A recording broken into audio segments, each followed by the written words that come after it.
Da-da-da-da-da-da-da. Hello, everyone. Welcome to the Confident Speaking Space today. I hope you all are doing fantastic this morning. And I'm going to begin with a fun fact today. When I was in elementary school, sixth and seventh grade, I actually used to play the trumpet. So I just enjoy the big band sound with the brass instruments, the horns, the trumpets and all of that. I really enjoyed that, especially when the band is good. It's awesome to hear. And actually, while I was in the seventh grade, the band director at the high school knew my mother, and he actually wanted me to join the high school band, but I wasn't old enough yet. So I was pretty decent at the time.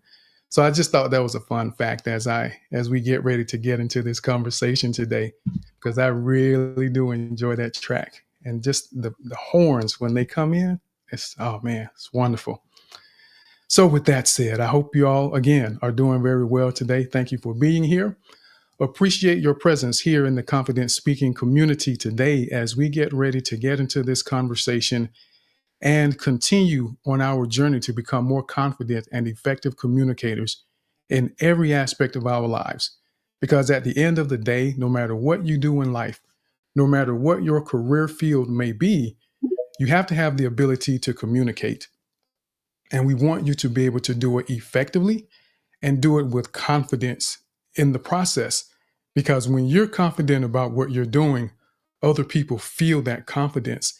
And it's amazing that you could be telling an absolute untruth to someone, but when you do it with confidence, they tend to believe you anyway. And I'm not encouraging anyone to make up stuff. I want you to be honest about what you're sharing with people, but I just want you to understand the power and the impact that confidence can have in our communication. It's a game changer when you carry yourself with confidence. And I want you to think about it like this. People that have money, that are doing well for themselves, when you see them walk around, there's a confidence about them where they just aren't concerned about a whole lot that's going on in the world, because in their mind, they have what they need to not only survive, but to also thrive. And you can have that same attitude, that same comfort level when you have the ability to communicate effectively.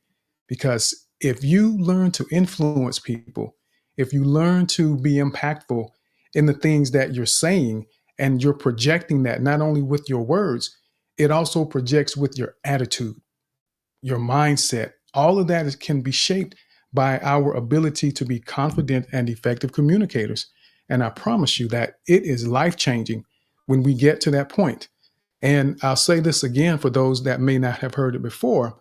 Warren Buffett, who is one of the most notable investors in the US or around the world, I guess you could say, but he told some students that were at a graduation where he was the guest speaker.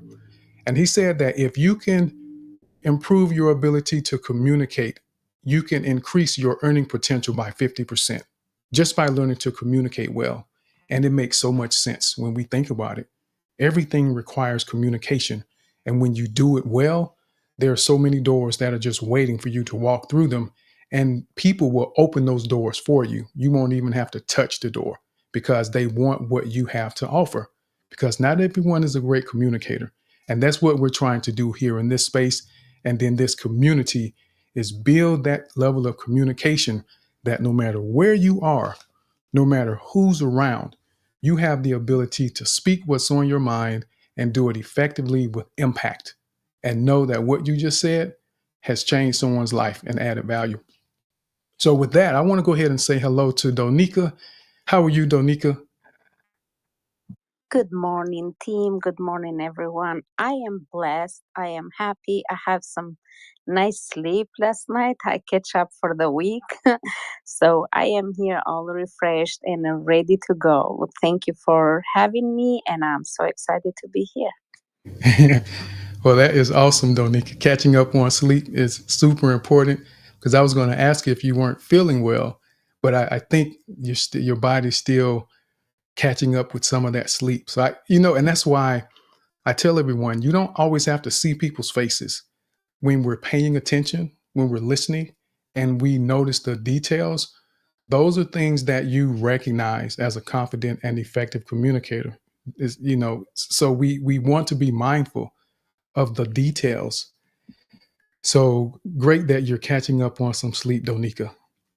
Billo, how are you, sir? Welcome to the space. Glad to have you and thank you for co-hosting with us today. How are you?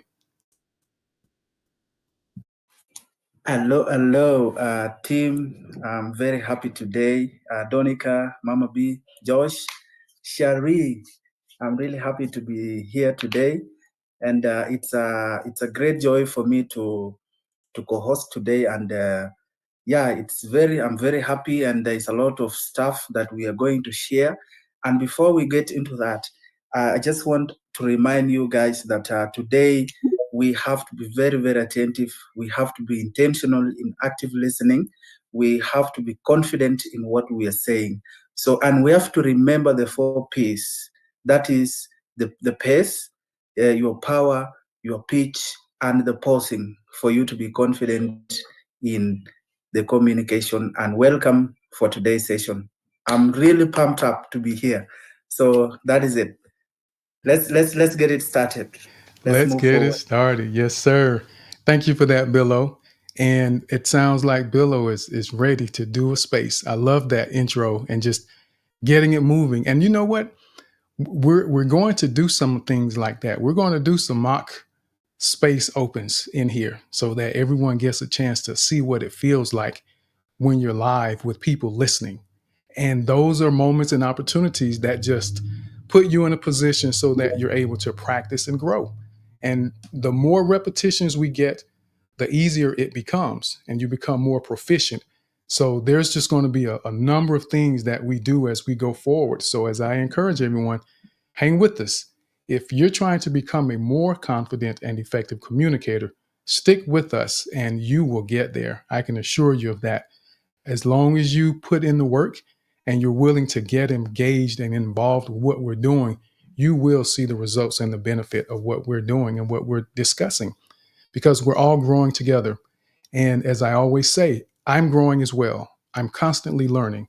I'm constantly practicing. So even though I may be the host of the space, there's still things that I work on that I still try to refine my skills over time. I never feel like I've arrived and that I'm just the end all be all and I have it all together because it requires constant practice in order to maintain and to continue to evolve and elevate ourselves. So with that said, I'll go ahead and say because we've got Josh and Mama B up on the stage as well. So we'll say hello to Mama B. How are you? And then we'll go to Josh. Great to see you, Mama B. Well, great to be here, Tim Brown. Fantastic. I'm telling you, I'll never listen to that song the same again. Now that you've told us the backstory of you liking you're on the the band and you like the horns. Yeah, so let's go. Da, da, da, da, da. Yes, I'm done. I'm ready to go. Let's go, Tim. Yes, yes. Josh, welcome, sir. How are you? Well, if I could be completely honest, well, let me start off by good morning, Donika. Hello, Mama B. What's up, Billo? And of course, always Mr. Tim Brown. It's good to see all of your fun faces. I'm actually feeling a little bit under the weather this morning, so I might not be as talkative, but I will say this. Backstory on Josh, I played alto saxophone in school. I love the horns. I love the brass. So good morning, everybody. Well done. Well done. Look at that. We just never know what people are doing and what they have been a part of in their lifetime. So that is very interesting, Josh. But I'm not surprised because I've seen things that you've posted, and it seems like every 3 or 4 posts that I learn something new that you do. I mean, Josh is a fabricator. Josh is becoming an angel investor. He's a horticulturalist. I mean, what doesn't Josh do? And it amazes me to come across people like that. Sarah in the space is another one of those people that just have so much that they bring to the world. And I mean, people say I'm busy, but man, I think about what they're doing. And it takes a level of skill to be able to do the things that they do. I mean, my goodness, Sarah literally created a paint color for someone, a paint. So who else in here knows how to create paint? So you never know who you're talking to or who's listening in these spaces. And this is part of the reason that I want everyone to always be mindful of what you're saying, be mindful of how you're conducting yourself. There could be someone in any space that you join that may hold the keys to the next opportunity in your life that could have generational implications. But you have to present yourself in a way that they want you to be a part of what they're doing or to be willing to share those opportunities with you. So it matters. Every word you speak matters. Be careful with the words that you choose to use, when and how you use them, because it matters, people. So, Donika, I see your hand. I feel like I forgot to talk about myself. 2 brothers are talking, 3 in here. I sang in school from 5th grade to the high school. I was in the choir, and I used to write poetries. I was in the group of the new poets, and I used to go in like big platform and recite my poems. And I was my dad's the first singer, no backup singer, but we all sang together so much. And I love singing. I should record some of my songs in English on Albania so you can listen, because Tim, you opened the portal for us. And so I'm so ready to surprise you. And Josh is not the only one. So let's go. There we go. There we go. So the alto saxophone and the songstress in the house. And I think Mama B sings as well. Mama B, go ahead. I see your hand. Oh, all of the serious musicians. So I'm just going to throw out something to laugh about. You can all laugh at my expense. For me, I was in the marching band. I was in an exchange program when I was 18. I'm South African, and so I ended up in Pennsylvania doing 12th grade in Pennsylvania. So the culture shock was real. And so I ended up putting myself into a marching band when I didn't understand what was going on and did not understand the instrument that I said I could play. And so on the first day of practice, they pulled out this thing that I had never played before. And I was so scared. But in the moment, I knew all of Africa was on my shoulders. So I needed to prove something. And so I never told anyone. And I played in that marching band. You damn right I did. So let's laugh about that. It was the bells. They asked me if I could play the bells. And I said, yeah, sure, I can play the bells, because I wanted to impress them. My host family was looking forward to me being a part of something extracurricular. So this is now before the school started. They said, oh, can you play anything? We have the band. And I said, okay, I don't know if I can play anything. I said, what instruments can in the band? Maybe there's an instrument I know. And so I said, well, is there a violin? Because I played the violin, right? That's how much I didn't know what marching band was about. You can laugh. That's fine. And so they're, oh, no. There's no violin. And then they went down the list and said, oh, the bells. I said, oh, yeah, I can play the bells. I was so excited. Everybody who walked in the house, they would tell them, oh, our new student is going to join the band. She can play the bells.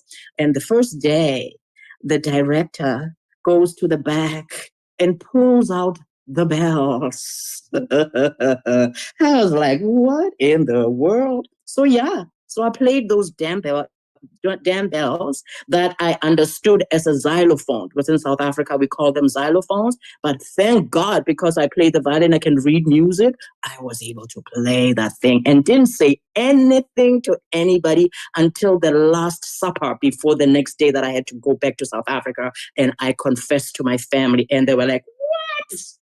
Yeah, let's laugh. Let's go. See, that's confidence. That's confidence that transcends the words we speak. And I tell you, when you become a confident and effective communicator, it opens the doors for you to be willing and comfortable enough to put yourself in the band playing the bells that you have never played before, because you believe in yourself enough that you have the ability to figure it out. And that's what I want for you. I don't want you to go take a job doing something where you don't have the ability to do it. Now, don't put yourself in a bad position. Make sure you think about it, process it. Do you have the capacity to get the knowledge to accomplish what's expected? I want to make sure you have that in mind. So there's always balance to the things that I say. I want you to be mindful of that. But if there's time to learn, as long as I know I have time to learn and I give myself a little moment to go and research a little bit to see if I can understand it. Can I figure this out in a short time? I'm willing to go for it and push myself and learn on the way, because it opens doors again for you, everyone. So the saxophone, we got a singer, we got the bell and the violin that Mama B plays. So who knows, we may have a little mini concert in here one of these days in the space. So I want to say to everyone, today, we're going to do some challenges. I want to get into some challenges because we've had some conversations where we've been going over some information, learning how to host and sharing tips and pointers to host spaces, how to speak in spaces. And we've talked about a number of different things in the past several weeks. And I want to make sure that we spend some time where people are actually doing some of the other additional work that we're doing. And we want to get to the thinking on our feet, which this is part of critical thinking as well. And it's expanding our comfort zone. So for those of you who may be thinking, oh man, I don't want to put myself on the spot, this is how we grow. This is how we expand. And we will be here with you every step of the way. And I don't want you to be afraid to request to speak. If you have questions, feel free to ask a communication question. Even though we'll be primarily focusing on the challenges, feel free to ask a question that you may have about communication, and we'll gladly go over that. And I want to get some people up here. I want more people to come up and request the mic to get in line to do some challenges. I want you to push yourself today. Remember, our goal is progress, not perfection. We don't want you to think about trying to be perfect in this space, because perfection does not exist. So I want you to think about it. Ponder that for a moment. Some of you may need a couple minutes. You may need to hear someone else do the challenge first so that you get your nerves up to come up. But I want to see you coming up here to get on the mic. And what we do with the challenges, for those of you who may be here for the first time and aren't aware, or maybe even the second time and haven't heard the explanation of the challenges, what we do with the challenges, we have random topics. And you know what is this? Okay, I thought McCoy had a drum in his profile picture. But what we do with the challenges, we have a few of them that we do. We have random topics or question where you don't know what's going to be asked, or you don't know what the topic is going to be. And what you have is 60 seconds to provide a response, explaining that topic or answering the question. And if it's a random topic, you can explain what it means to you personally. You can talk about how it may have affected your life. You can explain how a basketball was created, if that's your topic. You don't know what the topic is going to be. So I want you to just be ready, because some people have had to explain purple rain or purple rose. So you never know. But this is about putting yourself in uncomfortable positions, getting comfortable, being uncomfortable, so that when you are in situations where you have something on the line, you know how to manage the nerves. You know how to manage the fear that tends to come over us when we don't know what the outcome is going to be.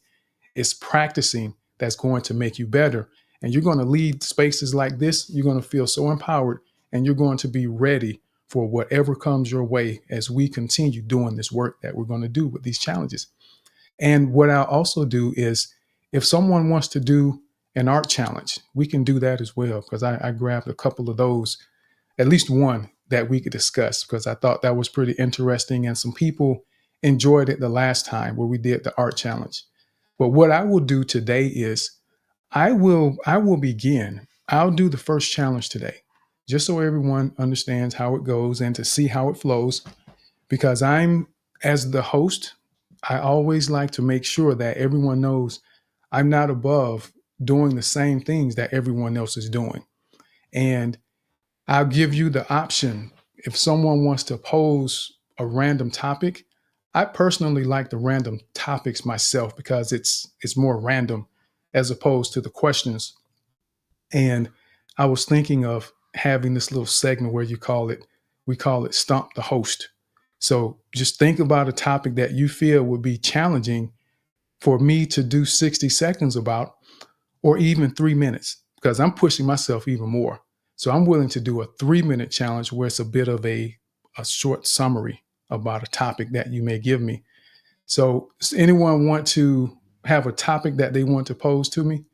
And just let me know if you want it to be a 60-second or the 3-minute challenge. So any of the speakers. And I'm going to use this as a moment as they're thinking. Even trying to come up with random topics to give to people requires a little thought and a little effort. So it takes work to host a space, everyone. Every little thing we do, it requires some thought and some effort. So I took that moment while they were thinking to explain that to you. So I see Josh's hand. You have a topic, Josh? And don't tell me the topic yet, but is that what you're raising your hand for? Okay, go ahead. I do have the topic. Do you want me to pause on the topic? So which way do you want me to approach it? Do you want me to do it the 60-second response, or do the 3-minute response as though I'm giving a short, what would I call it? A short baby monologue. We'll say that. Josh? I'll give you the choice. You want to push it into 60 seconds or 3 minutes? I'll give you the choice, because I think you could go either direction with this one. It'd be fun to see the 60, but it'd also be fun to see the 3 minute. Well, you tell me. I want you to decide. So you tell me which one it will be. All right, let's go to the 3 minute. Let's do it. Okay, 3 minutes. All 3 right. minutes. Topic is, what is your favorite make, model of car, and why you like that car? Tell me the specifics of why you like that vehicle. So I will say that Josh, you know what? I think that one may be too easy. Yeah, that one may be too easy. Something that's a little bit off the wall that would be unexpected. And I see, for me, I want it to feel challenging, and I want everyone to understand that we embrace the challenge of it. And that's something for mine, at least, I want to do that. Is that fair? It is fair. Okay, maybe that was too easy. Let McCoy give his. Okay, let's see if McCoy has one. McCoy, you have a topic for me? Yes, I do. What advice can you give? And I know we're not supposed to give advice in spaces, but I'm asking specifically for someone who is neurodivergent, who's raising neurodivergent children. And that can be a 60-second answer. All right. Well, What I would say, the advice, which I wouldn't necessarily give advice to someone who's neurodivergent or raising neurodivergent children, to be able to navigate that per se, because I don't live in that world, in that realm. But I would say to them is to make sure that they take the time to understand what they're dealing with and to understand what their children may be dealing with and what their experiences are. Because the more we understand where we are and why we are where we are, it makes it a lot easier to navigate it and find solutions when things become a little challenging. It makes us able to be more understanding and more patient with people when they do things that in our mind don't make sense. So you have to have a baseline of understanding to know where someone is coming from and understand the why. And if you need outside assistance, don't be afraid to get it, because we all need help from other people from time to time to help us figure out what we're dealing with. And that would be my 60-second explanation to that, McCoy. And I would say welcome as well, McCoy. Thank you for coming up. Thank you for posing that question and for sharing that piece of your life through the question that you asked. And I believe this is your first time joining the space. So welcome, welcome, welcome. And what I would, Thank you. Yes. And what we typically do, everyone, is I typically will ask the person who does the challenge what their impressions are about their response. And then we go to a few other people to provide feedback, because here we want to make sure that you get the support you need. Most of us are our biggest critic. We're our own worst critic. And it's very helpful when other people are able to give you their perspective of their experience based on the things that you've said or done. And you'll be surprised how many people do a fabulous job with these responses, but in their minds, they think they blew it. And that isn't the case. And it happens in so many areas of our lives. So those are some of the reasons that we do these challenges. But I saw a couple hands go up. So it's some feedback that you all want to provide. Brenda, I saw your hand. I guess it was for feedback. Well, it was going to be to give you a topic, because as I'm sitting here on the couch, I'm looking at all kinds of things. And just off the top, I was thinking, a spoon. What can you say about a spoon? Because there's a spoon in front of me. But I will say that that was kind of a clinical question. And I would say that's out of my scope to give advice on such a clinical question as that was. Excellent. And that would be a great response to a question like that, so that you don't put yourself in a situation where you're waffling, trying to make yourself appear to be more intelligent than you are, and compromising your integrity, because people know when we're making up stuff. They know when we're adding fluff. And that's why with my response, I didn't give anything. I didn't try to give anything that was medical or clinical. It was basic information that makes sense in any situation. And we have to be able to make sure we're comfortable enough with ourselves that we can say what Brenda said, or be general with something that's going to just be helpful no matter what the circumstances are. So great response to that, Brenda. And Donika, I see your hand. That was a very, very good question. And I was like, right up my alley, because I work with children, and neurodivergent kids, have crossed the path for me. But your answer was very good. We can be expert on the field and we are not. But if you work with them, if you have observed, if you have done, for example, IP, and the kids' needs, parents and teachers have to work together. So we know what is kids like comfort place, what skills and talents they have, how to approach them. And if they build that confidence and that trust you, they are so amazing. So always is that approach, building trust, building that line of like trust between kids, because they are amazing and they have those skills and talents. Then you'll be amazed. So we need to know, as adult, as a teacher, I'm talking from my own experience, but don't be expert for something then you don't live by, or you're not crossing that path, because talking is easy, but providing is hard sometimes, especially for parents that have neurodivergent kids and they are the same. So this is what I want to share. Excellent point. And, one other thing that I will say, in addition to what Donika shared, is that understanding what's going on and not being afraid. I think it's so important that we're not afraid to try to get understanding of what's going on. Because when people, not just children, when we struggle with things that other people don't understand, it makes it very difficult for them. And I used to do marketing for a speech therapy company. I don't know if Brock is in here today, but Brock and his wife used to own a speech therapy company, early childhood. And what we learned during those times is that many of those children, when they didn't have people that could understand how to communicate with them, when they were trying to express themselves, there was a tendency for them to act out of frustration because people just aren't seeming to get it.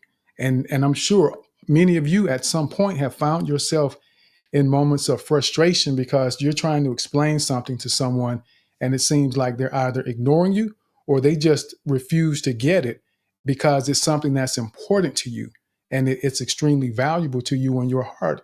So getting understanding is just so important and so key. And before we go to Josh, I want to remind everyone and get people thinking now. So I want some more people to come up here. And I'm not sure what just happened with the space. Something is glitching right now. So everyone, I'm just saying that. The only reason I'm saying that is so that you know that I know that it's glitching. So don't fret. We'll keep working through it. We'll make it happen and we'll do what we have to do along the way. So I do see that something is going on. It seems to be dropping people. Pictures disappeared and then they popped back up again. So we'll just keep moving and keep moving forward with that. But I want you to come up again. Don't be afraid to come up.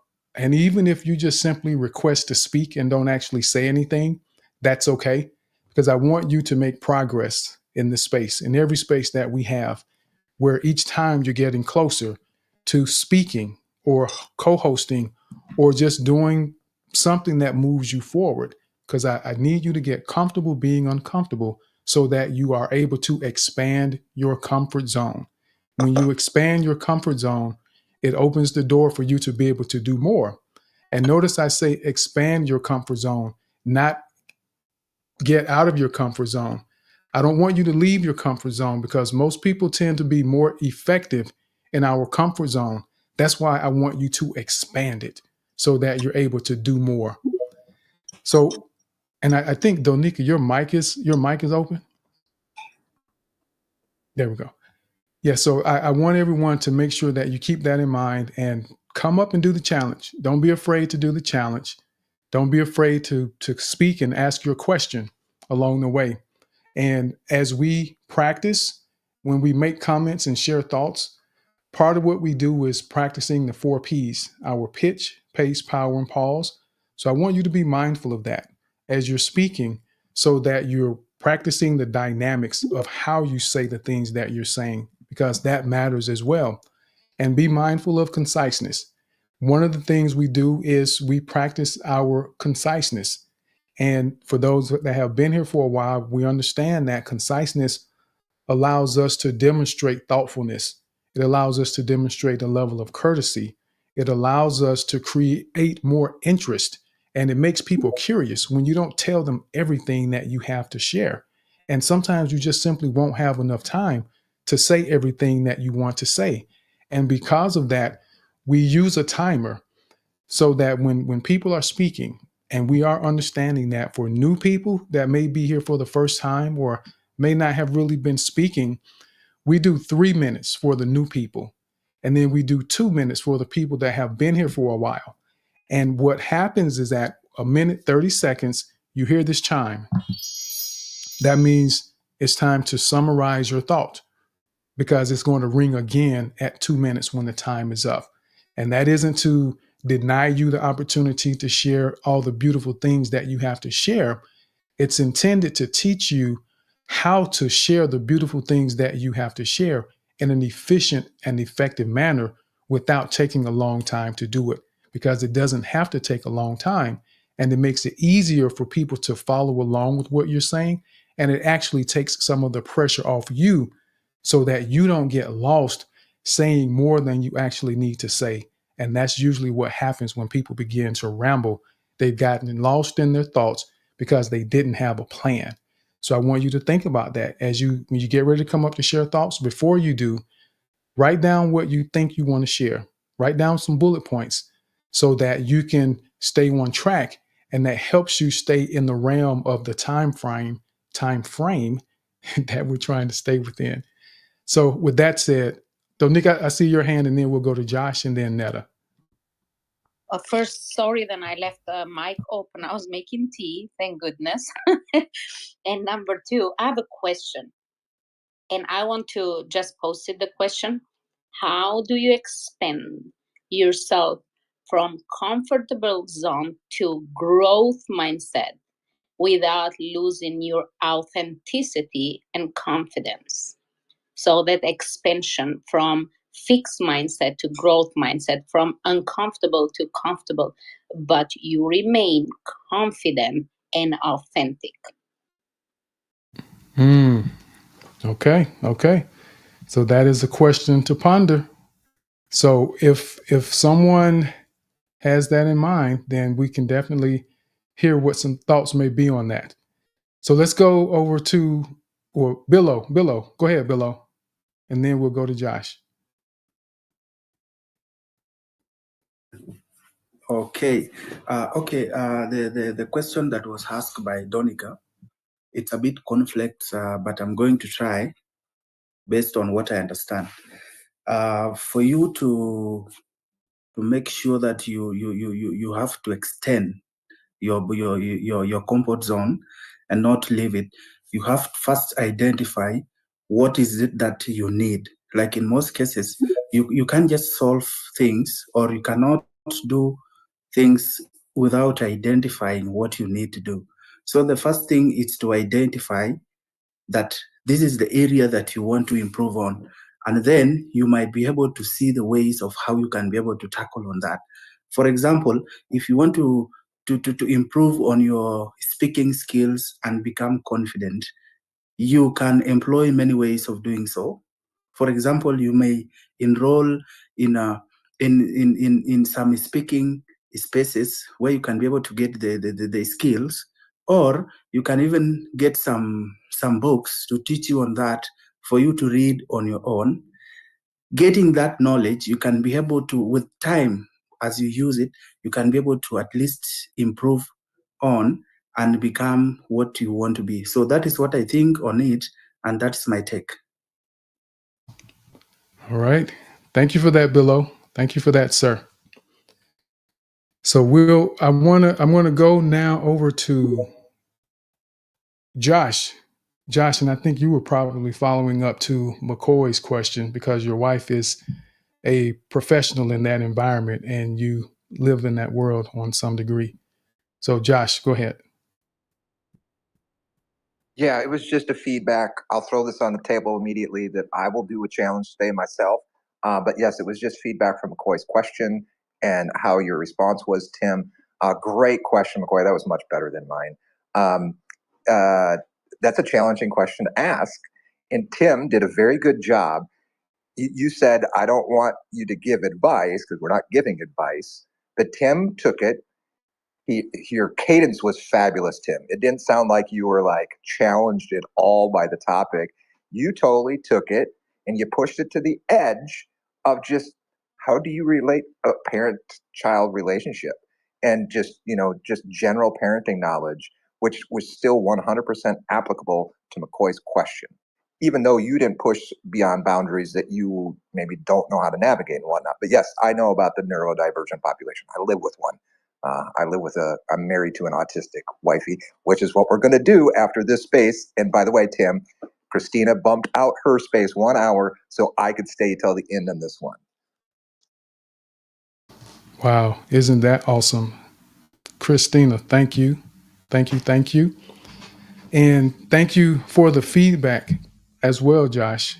And this is where a point I want to make sure everyone keeps in mind is that when we are presented with a question or a challenge or whatever it may be, and someone comes to you for information and insight, give what you have to offer, not what you think they want. Many times we may not have what they want. And believe it or not, a lot of people will ask for things and they aren't really clear on what they want. They have an idea, they have a picture in their mind, but you have to be, as confident and effective communicators, we have to be comfortable enough navigating those moments where we don't try to sit there and figure out, okay, looking at people's faces, is this what they want to hear? Because you may not be equipped to give them what they want to hear. You share what you have to offer and be comfortable with that. And if it means saying, I'm not really equipped to handle that question, but what I can do is do a little bit of research and I'll get back with you once I find something out, or I'll find someone who can provide you something that's going to be more valuable and beneficial for you so that I don't send you down the wrong path. And this is something, and this is something that you all can use when someone asks you something that you don't know. I've done this before. I don't do it very often because in my environments, I usually have a response that I can give. But if you don't have the answer, what you could say is, I have a response for you, but I want to do a little research and find someone that can give you a better response. I want to make sure that you get the best information and not give you something that will halfway work for you. And that's a way of saying I don't know without saying I don't know. But it's a little bit more colorful and a little more creative. And you don't have to feel like, oh man, I'm just totally lost in that moment. But it's okay when we don't know, because all of us have moments in time where we don't know something. And too many people are uncomfortable because of ego to say that they don't know something because we're afraid to be that person. And it's okay that you don't know. There are always things we don't know. There will always be someone that's a little smarter than we are. But we use those opportunities to learn and to grow and not be afraid or make ourselves look bad because we're trying to pretend to be something or know something that we really aren't. So thanks again, Josh, for that. So let's go over now to Netta. And before we go to Netta, I want to make sure, I'm going to say this again. So everybody's not going to get away from the challenges. We're going to do some challenges today. So I just want to remind you all to make sure we're going to do some challenges today. But we can definitely answer the questions, but I want to make sure that we do some challenges. Netta, how are you today? Great to see you. Thank you. My challenge is speaking as fast as possible so your ears don't get hurt. I'm in a train.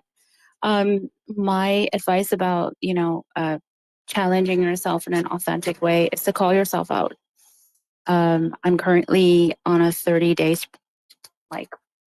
strike to get 30 posts out on LinkedIn every day. So I'm trying to do it. I'm doing it every day, but I announced it. I made it public, but I'm also being my authentic self in the process.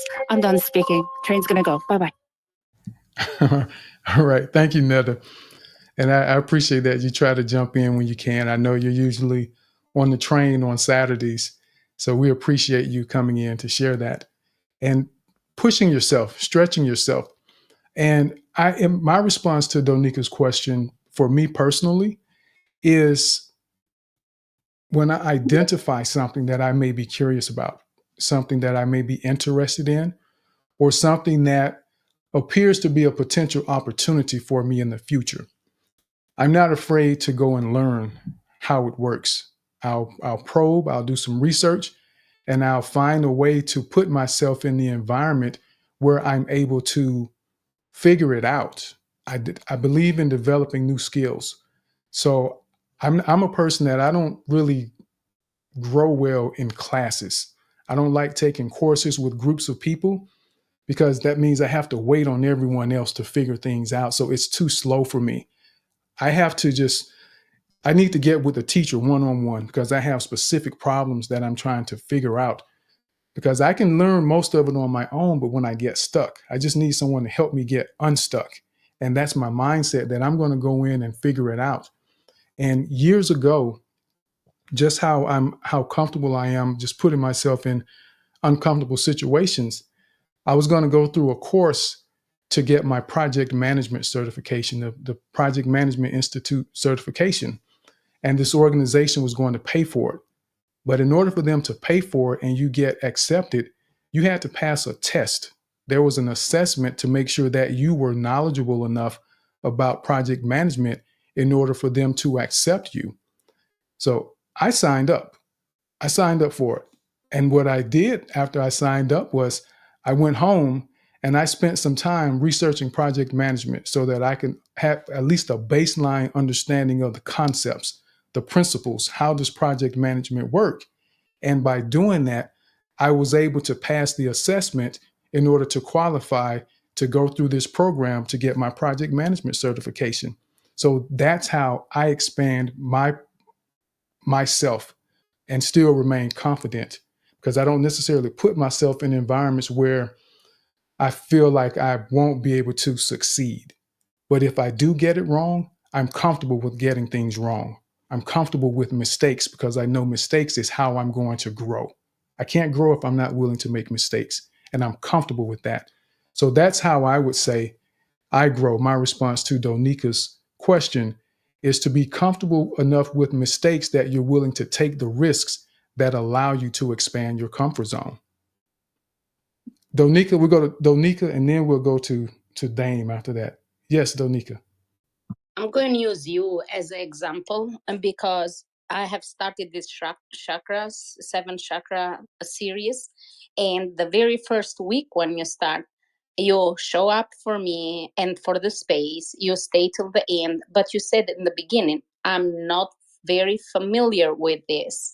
And I'll listen and I'll chime in whenever I know the answer, I'm comfortable with it. And Tim, you always do that. Or if you don't know the answer, I've seen in the space when you say that, well, let me think about that and come back to you. And I've been in Nada's space. She does one for, oh my God, ancestors. And she brings these people and they know what they're talking. So she invited me to speak. And I was listening. I say, Neda in the back, I don't know much about this. So I'm not just talking to hear my voice, but it's better to listen. So if I come next time, I can give a shout out to the person and learn something for myself. So it's nothing wrong to, be challenged, because there are moments of learning. We learn by listening and we learn by sharing. Feeling uncomfortable, it doesn't mean that you are stupid or you don't know. It means that you have to learn something new and to advance your knowledge on that field. Yes, we have to be willing to learn, in order to understand. And for me, there are things that I will try to understand, because there are times you may have to explain something to someone to help them have a level of clarity as to how it may or may not fit into what they're doing. And you can't explain that if you don't have at least baseline knowledge to understand what is going on in these different environments that may not be exactly what you do. So I'm comfortable with mistakes. I have no problem with mistakes. I embrace them. I look for those opportunities. And I'll tell you something else. There was years ago, it was a practice for me that when I prayed, I would often pray and ask God to test me so that I can demonstrate my trust. Because it's easy to say you believe something or trust in God, but you don't know how much you really trust him until you have to trust him. So I would ask God to test me, because I wanted to be proven. I wanted to be tried, tested, and proven in who I was, so that for myself, for God, and those watching my life would have no doubt where my heart stood and what I believed and where my trust was. So just being comfortable with the mistakes and being willing to move forward. So thank you for that, Donika. So Dane, welcome to the space. How are you? Thank you so much. And thanks, Tim, for allowing me to speak on your spaces. I would like to connect to Donika's question and also what you guys have been commenting after that, because the question, if I understood it correctly, was how can you get out of your comfort zone into a growth mentality without losing authenticity? And in my experience, a person needs to achieve a certain level of authenticity before getting out of the comfort zone, because all these things that we talked about are ultimately a symptom of the ego. Being authentic is being able to be vulnerable, being able to be polarizing, being able to be self-aware and self-loving. And those things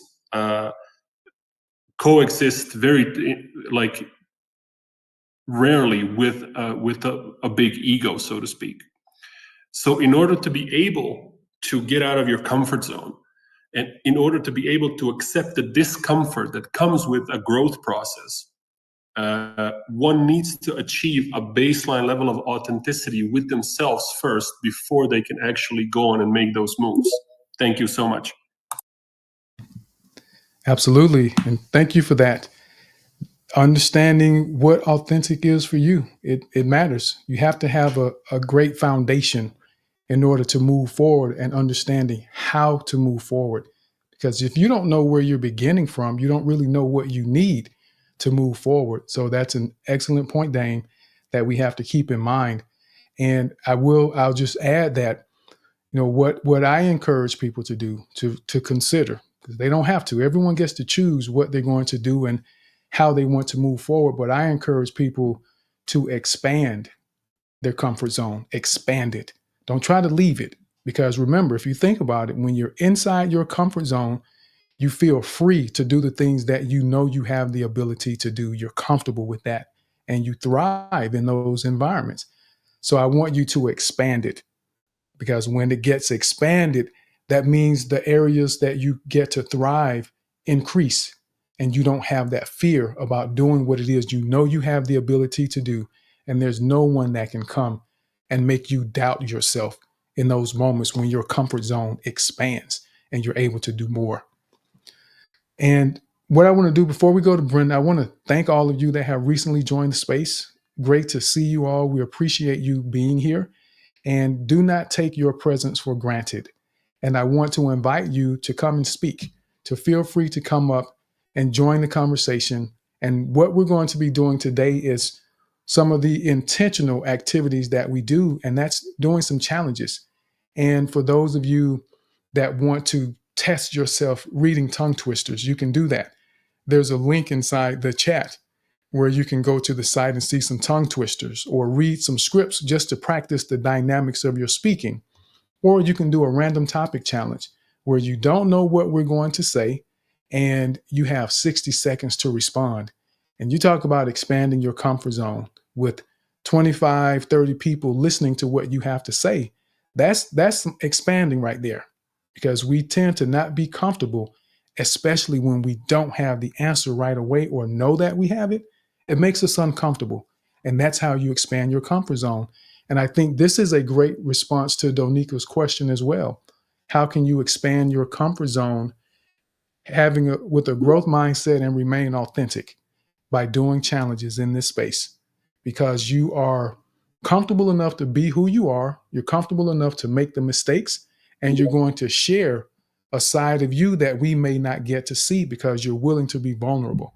And it requires a level of vulnerability to remain authentic with who we are and what we're doing. So with that said, I want to go ahead and go over to Brenda. Brenda, did you want to do a challenge? Is that why you raised your hand? Well, I would like to do a challenge, but I also would like to speak. Okay, go ahead. Okay. And actually, I don't want to do a challenge, but I know I need to expand myself.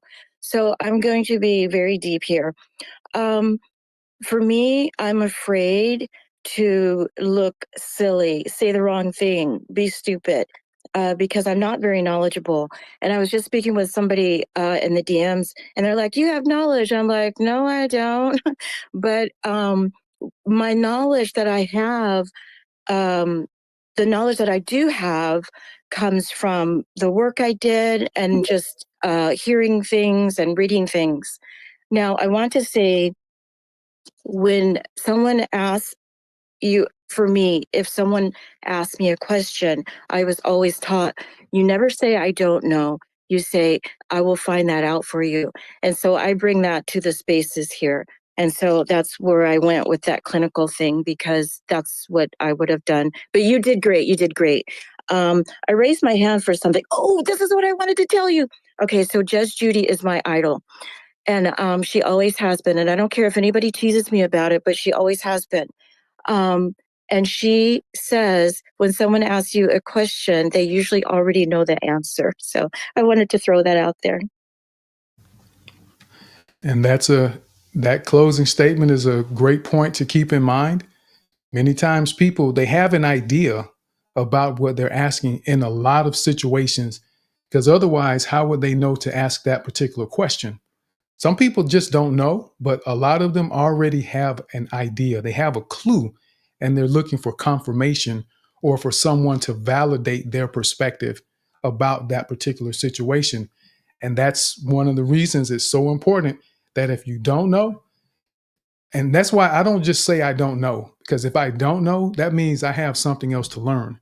I'm not going to, I won't ever, I've learned to not say what I'll never do, because it's in my past.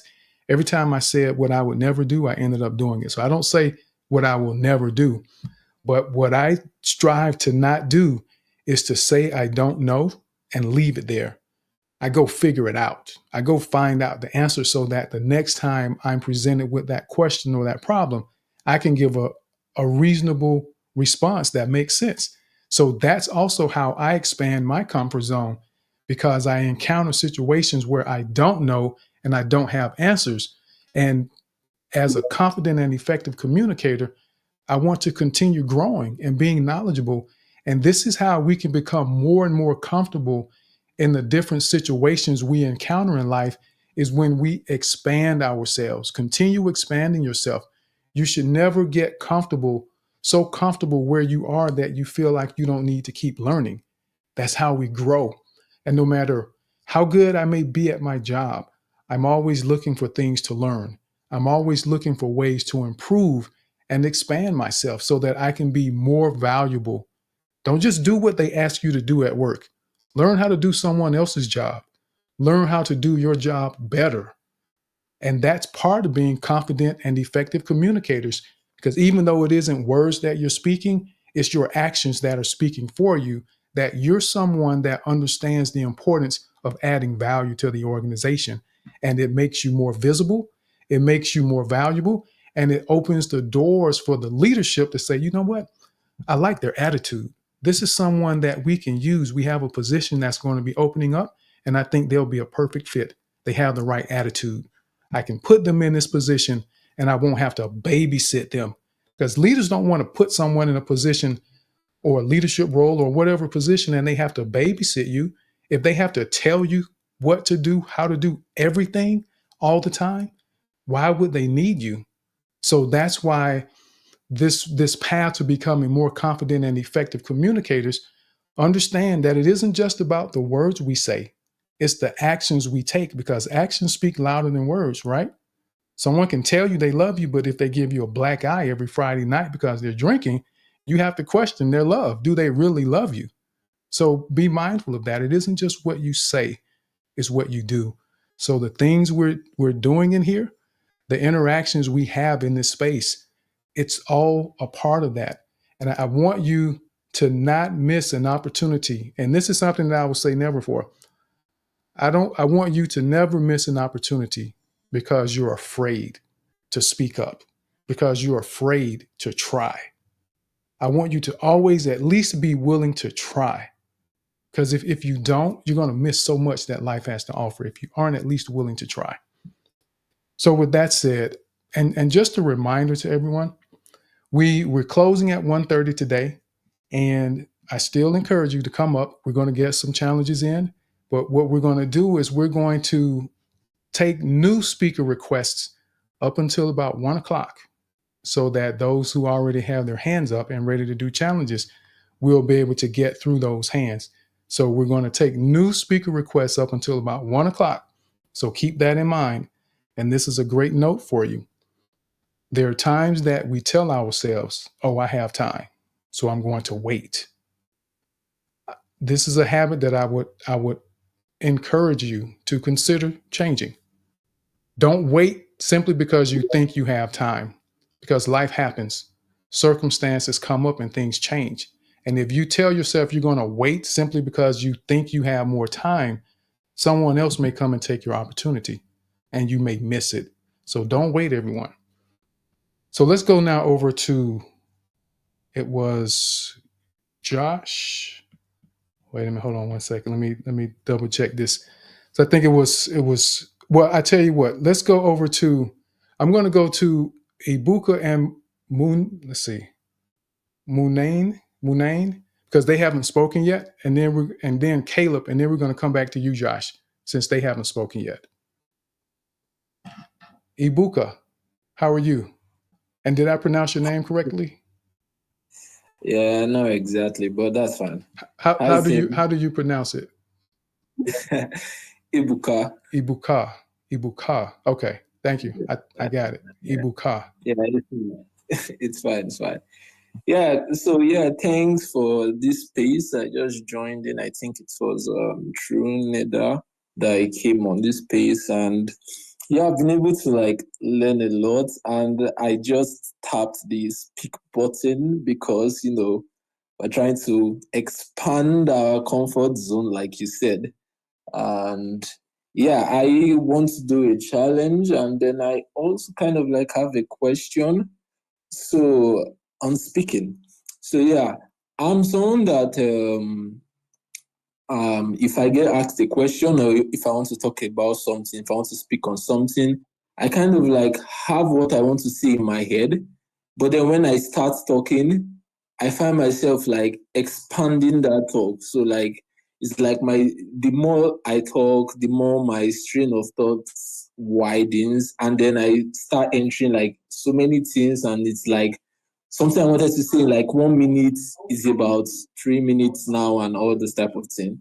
Is there a way I can manage that, or like reduce that? Because I find myself like once I start speaking on something, like different ideas to like further explain and expatiate on the topic just comes up, and something I want, and I try my best to like cut it short, but then I'm like, no, if I leave this out, like I can't just like cut myself off. I don't know if you get what I'm trying to say, or if anyone can release what I'm trying to say.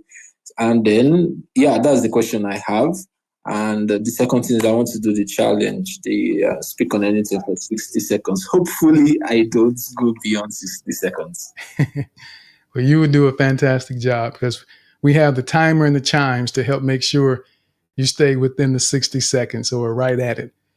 And to your question, this is one of the reasons we practice conciseness and we use the timer. And what I mentioned earlier about writing bullet points, if you give yourself bullet points, it makes it easier for you to stay on track because you now have a roadmap. You've given yourself a guide. And I encourage people that once you write the bullet points, don't just write them and wait your turn to speak. Write them when you have the opportunity to actually ponder, process those bullet points. And when I'm in spaces, if I'm in a meeting and I have something I want to share, I write down my thoughts and I think about how I may want to present what I'm going to share. So I have actually taken a moment to practice what I want to say so that I'm continuing to refine, so that I stay on track and I'm able to sound like I understand what I'm trying to say. It's very important that you know what you're trying to say and that you understand your point. Because if you don't understand the point of what you're sharing, how can anyone else understand it? There are times people may be able to sift through what you shared, but you want to make it as easy as possible for people to understand your message. And that begins with you understanding it. So write down bullet points, think about what you want to say about those bullet points.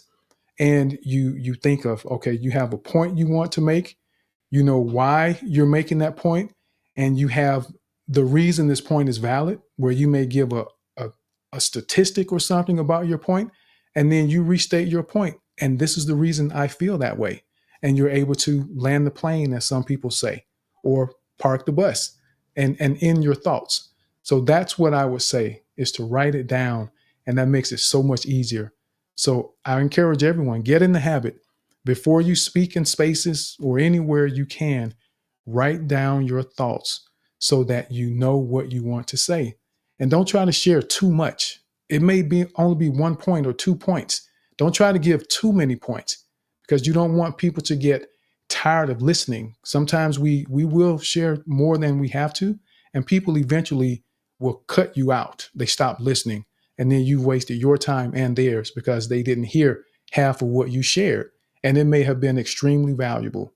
So bullet points and process what you want to say, how and why. So Ibuka, what I'm going to do then, I like the random topic challenges, and I applaud you for coming up to do the challenge and embrace this. You're expanding your comfort zone. The challenge, the time will begin when you do. So I'm going to give you a topic, and once you begin to give your response, the time will begin. And at 45 seconds, you'll hear this.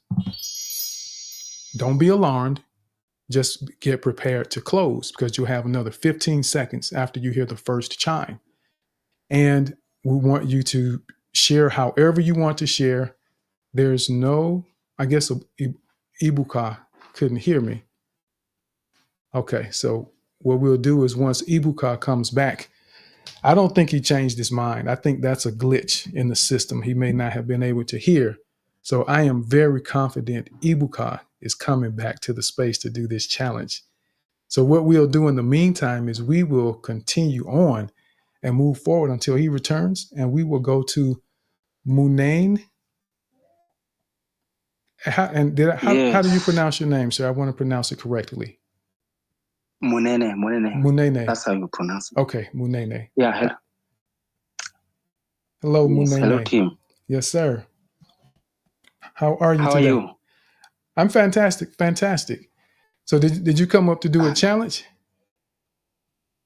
Yeah, I came here to contribute to the questions that Donika asked about getting out of yourself, out of your comfort zone, while staying authentic. Yeah. So first, I want to say thank you for the mic, and it's a pleasure to be in your space. I've been in your space before, but yeah, this might be maybe my third time. So yeah, Donika, for me, what I do is that I use vulnerability to measure how authentic I am while getting myself out of my comfort zone. So if you find yourself trying to control, the situation, like when you come to speak up here, you expose yourself to a lot of vulnerability, and you measure whether you are authentic if you're not controlling the negative emotion that you're exposed to. So for me, it's all about it's all about how vulnerable I am doing what I'm doing.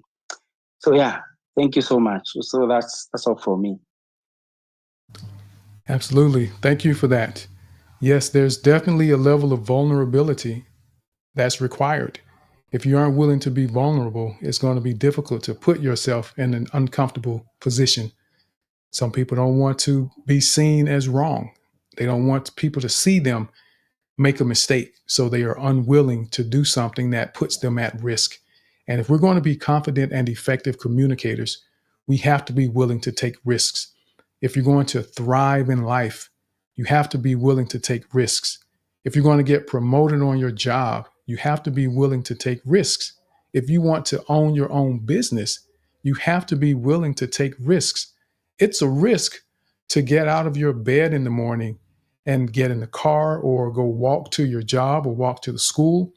I literally remember a few years ago, a football player on the team that was going to play for the national championship, he was getting off the bus to go into the stadium and he sprained his ankle getting off the bus.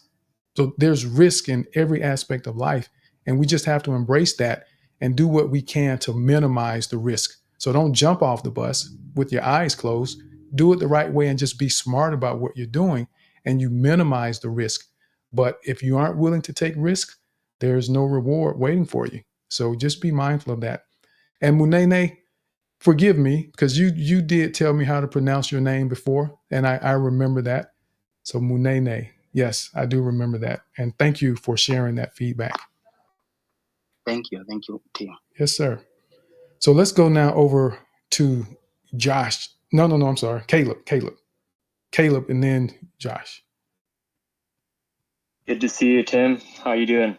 I'm fantastic, sir. Fantastic. Haven't been on the golf course in a while, but I see you've been out there swinging the sticks. Swinging the sticks and getting out of the online spaces and getting into nature spaces. So it was a good break, but good to be here on your space, Tim, Donika, Kual, and everybody here. So I just wanted to add and echo some sentiments what you were saying about courage and being bold and stepping out and speaking and using your voice. So I just want to continue to say that. Don't underestimate your voice, everybody. Have the courage to step into that gap, because there's a gap that's customized just for you. Ask, seek, and knock, and the door will be opened. You know, there's a scripture verse that says, ask, seek, and knock, and the door will be opened. Most people, they just stop at asking or seeking, but they don't actively knock, I believe. So actively knock means stepping into that gap and actually taking the jump, like Tim was saying, and just going in there and saying, you know what, I'm going to give it a shot, even if it's not completely polished, even if it's not completely perfect. Don't stop at just verbally asking or thinking, oh, one day I'm going to step into this gap of like speaking or stepping out to speak in front of a group. Don't just seek it out, but knock as well too, and that door will be open. So step into the gap, have the courage, and just give it a try, because good things can happen on the other side of courage. So that's what I wanted to say.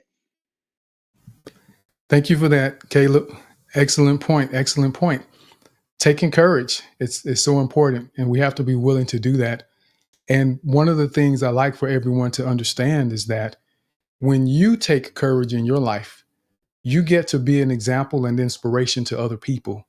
Even if you don't necessarily say something to them that's profound, when they see what you're willing to do, what you are able to accomplish, especially when they know that you may have been afraid to try it and you do it anyway, that inspires other people. And that's one of the reasons I get so excited when new people come up to speak in here. Like Ibuka, he was going to do the challenge, but he may have had a connection issue, and I know that happens, but he was willing to do it, and people will come up and challenge themselves, and you get to inspire other people with that. So don't be afraid to take courage, because I like the idea of the firefighter. This is an example that I use quite often for some of you that may not have heard it before. Firefighters would be absolutely crazy to not have a level of fear when they're running into a burning building that has the potential to fall on their heads. It would be crazy. But what they've done is prepared themselves to understand how to minimize the risk when they do that. And they understand the implications of them not taking action and how many lives can be affected if they don't. So be mindful of that. The things you do don't just affect you, they affect other people as well.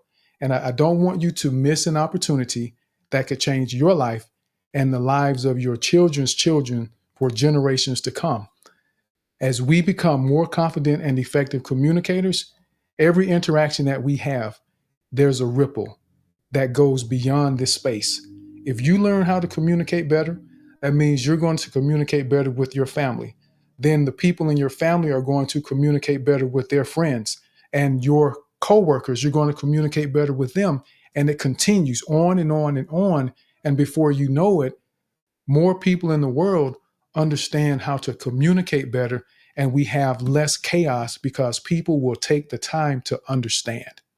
They'll take the time to be willing to say, let me hear what you're saying. Let me understand, as opposed to trying to force their opinions and perspectives on people. The more we pass along this idea of confident and effective communication, the better the world is going to be.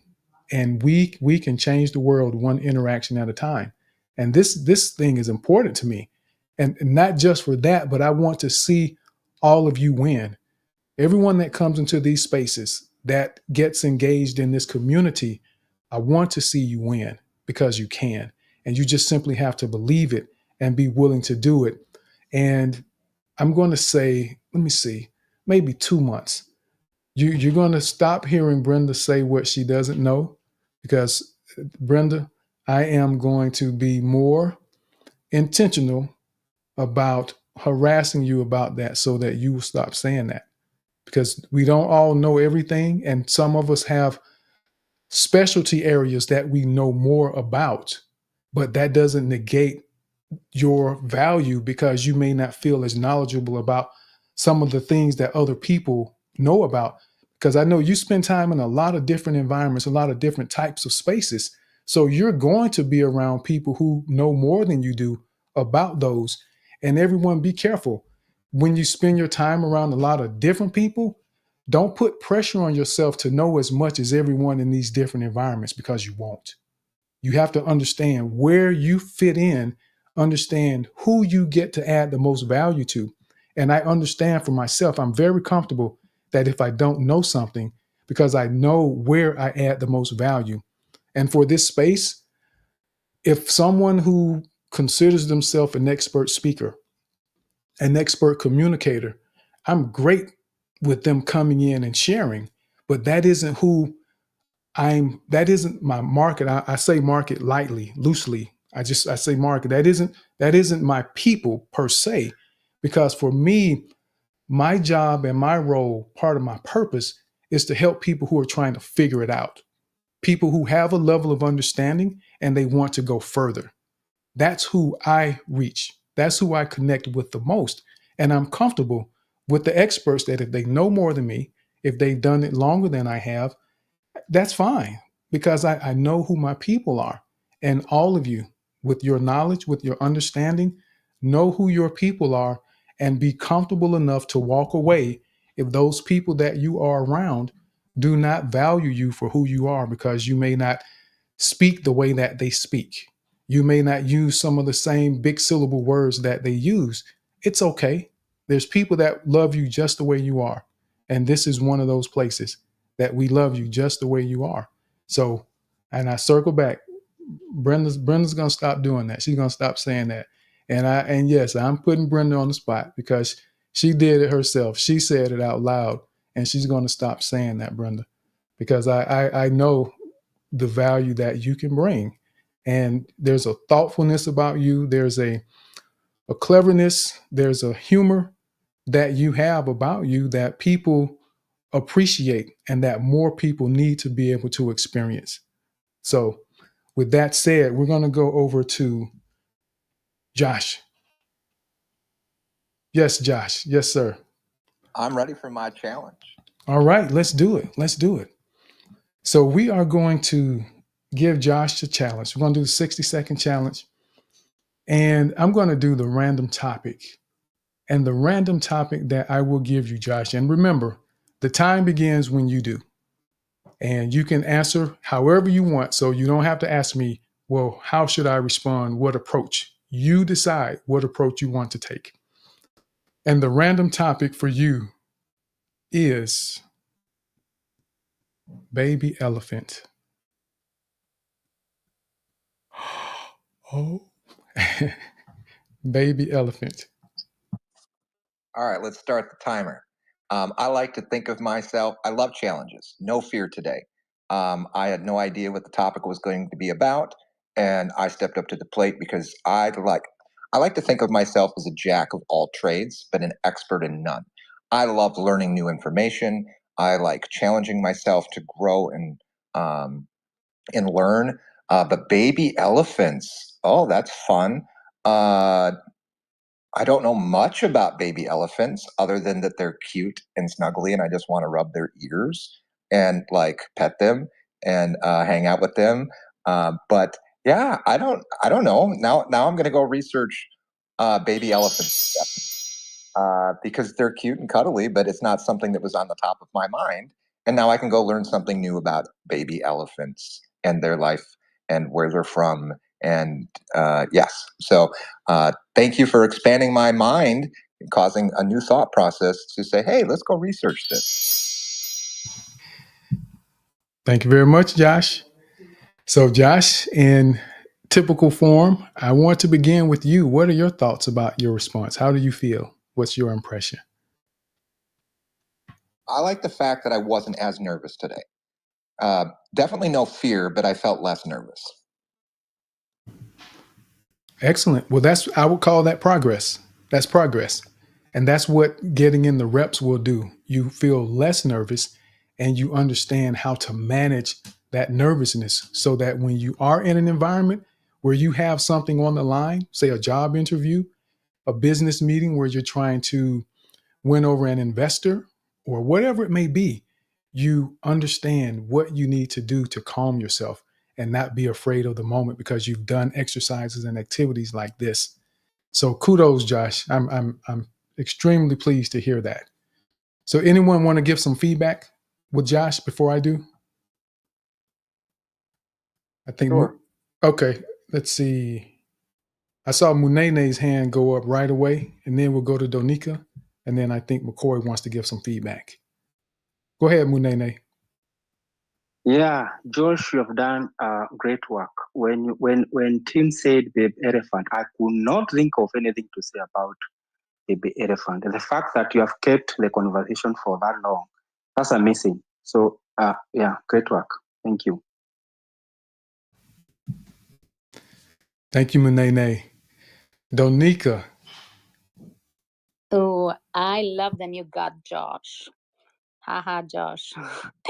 But guess what? Elephant represent family, represent strength, and represent community. That was perfect question for Josh. And his tone of voice was slow. He embraced it. Then he was like, oh, elephant, you see in the beginning. But let me think about what I'm going to say. And you always have that sense of humor, which everybody love and resonate with you. And whenever answer you give was the right answer for you, and we have to deal with that. But you are good at everything you do because you are your authentic self, and how you represent yourself is what we love about you. Good job.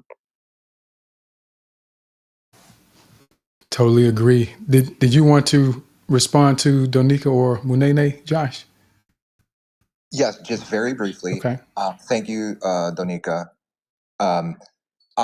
Here's what I did beforehand, because I had no idea what the topic was, but I already had bullet points that I wanted to share to give me space to think about the topic that I was going to talk about. So that was the one thing that I did in preparation, because that's why I said I'm a jack of all trades, but an expert in none.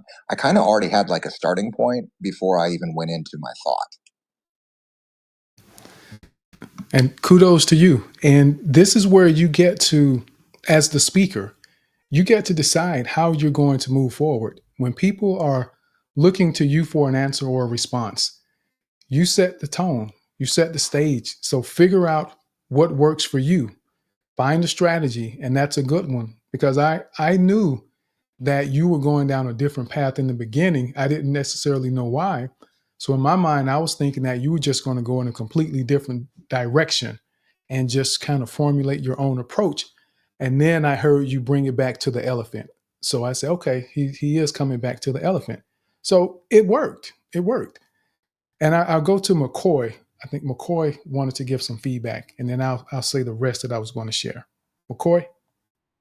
Yeah, I didn't, hearing your feedback to the initial feedback, I didn't realize that you had already kind of worked out a game plan of how to respond. And that was good. I thought your opening of your response was a little obvious after you went for more than a few seconds, that you were kind of dancing around. What thoughts do I have on elements? What thoughts do I have on elephants? And I thought it was great that you went to the method of saying, you know what, I don't have much more to add, but I'm going to research that and get back to you. Excellent. And great observation on that, McCoy. And one of the other things that I was going to say is, once you get to the end, everyone be comfortable that if you don't have 60 seconds worth of information to give, don't force it. Don't add fluff for the sake of filling the time. If your only response is, Baby elephants are beautiful creatures. I've always admired them, and I want to learn more about them. But at this point, there's not really much else I can say. So I will find out a little more, and then I'll come back to you when I've got more information that will be valuable to you. And be willing to close. If you only need 20 out of the 60 seconds, take 20. Don't force it. But the pitch, and the pace, the way you approached it was great. I love that you had a plan. You knew how you wanted to at least give yourself time. And yes, I figure you definitely needed that time with a baby elephant. And that's the kind of random topic that when I do the challenge, I want something like that, that kind of really is a stretch, not something that falls into my wheelhouse, because I'm a researcher and I like to learn things. So you never know what I may have a little bit of knowledge about that I feel comfortable enough to give you 60 seconds on. So dig deep when you give me a random topic challenge or even a question. But kudos, Josh. I think you did a great job with that. And your plan worked to perfection. You gave yourself enough time to figure out what you wanted to say once you thought through it. And you didn't panic when you heard the chime. And this is something I want everyone to be mindful of. Don't allow distractions in your environment to make you panic. Distractions will happen, but you have to understand how to deal with those distractions and keep moving forward. Figure out how you can take time to actually practice through distractions. Practice working through distractions in your life so that when they come in pivotal moments, you won't get sidetracked and they won't throw you off your game, because they're going to happen inevitably. And Josh, you handled it very well with that timer. So kudos, sir. So let's go now over to Mr. Florist. Wait, Brenda, were you giving feedback? Yes, I would love to go very quickly. Yes. For Josh, I'm going to be funny and say you were not nervous because you did not offer any information, but that's okay. I looked up something very quickly. A baby elephant is called a calf. And can you believe they weigh 250 pounds right at birth? That's a big baby. 250 pounds at birth. Wow. The things we don't think about that mothers have to go through and deal with. And so with that, what we'll do is before we go to Mr. Florist, I want to say, Barbara, I see you. We're going to get you up. I know AI was requesting as well, and Gideon. So we're going to get you all up here shortly. And I will go to now Mr. Florist. How are you, Mr. Florist? Welcome to the space. I'm great, Mr. Team. Thank you so much for amazing space and help another people to learn English language. Actually, I am a beginner level. I don't have a lot of vocabulary. I don't know a lot of grammar, but I wanna share with you in this space. First of all, I'm sorry if my language is not good, but I wanna say about something. Don't remember this space and remember my level right now, then compare my level in the next year. I will improve I will improve my level. I start study English language the last year. Then I make hard work and I study about in myself about application like Duolingo, like Boso. Then I also reading story like I study. Then I communicate with the friends in the social media like Hello Talk or TikTok or here in X application. Actually, I want to say thank you so much for this opportunity when you give me a mic, when I speak in front of these people. I want to say hello, everyone. I hope everyone doing well and doing good. Thank you so much, Mr. T. Shukran, Afwan. Oh, Mr. Okay, there he is. He's still there. And Mr. Florist, I appreciate you doing that. That's part of what we do in the space. We want everyone to feel comfortable enough to come up. And that's taking risk. That's putting yourself on the line, expanding your comfort zone as you are practicing your English. So I am so appreciative, and I'm proud of you for doing that and coming up. Because for those of you who may speak English and your English may be at a different level, even if it's uncomfortable for you or even native English speakers, imagine that if you're uncomfortable, how uncomfortable it is for someone that's trying to learn the language to come up here and be willing to grab the mic. But that's what we're about. That's what we do in this space is we create that room and provide the opportunities for people to take risks to make progress and not worry about perfection, because perfection does not exist. We all have to learn at some point. And Mr. Florist, I have this question for you. Ain anta min ya ustad? Ain anta min ya ustad? أنا من المملكة العربية السعودية يا أستاذ. Thank you so much. Yes, sir. Good. Thank you. So we're growing together, sir. So your vocabulary is much bigger than mine. You speak more English than I speak Arabic. I'm learning, I'm practicing, and I'm willing to be uncomfortable just like you did and put myself on the spot.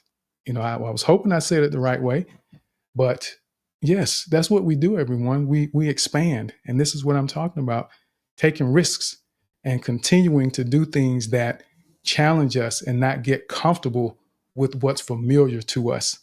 So I'm working on my Arabic. It's getting better. I'm getting there. I can't have a conversation, but I can put a thought together to be able to express it in the moment like that.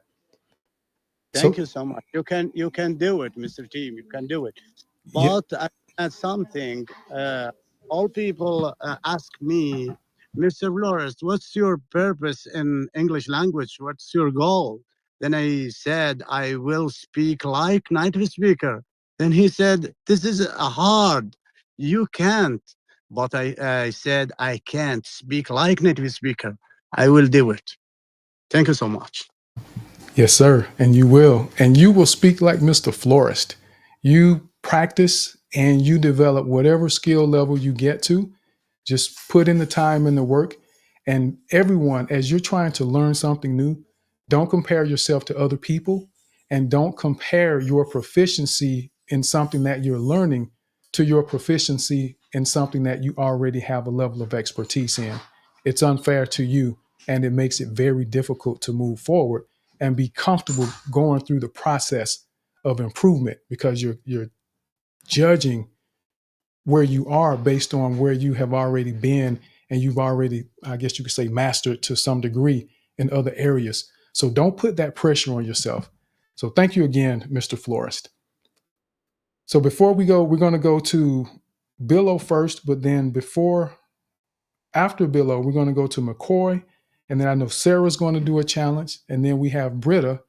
And what I'm going to do is I want to see, because I have a couple people that I'm going to bring up. We'll have to cycle through a couple folks.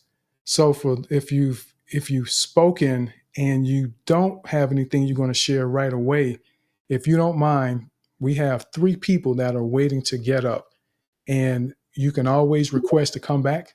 Now we're trying to take the final new speakers up until 1:00, but we want to give these people an opportunity. And I see that Ibuka is back up as well. So he's made it back. I knew Ibuka wasn't running from the challenge, that there was a connection issue. So Ibuka, welcome back. And what we will do now is we're going to go to Billo. Billo, yes, sir. Wow. I am very, very happy for Mr. Flores. Everybody, can you virtually clap for him?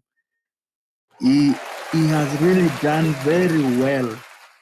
Mr. Flores, you are not alone in this. I also know, I understand, it's not easy for you to communicate in another language that is not your own language.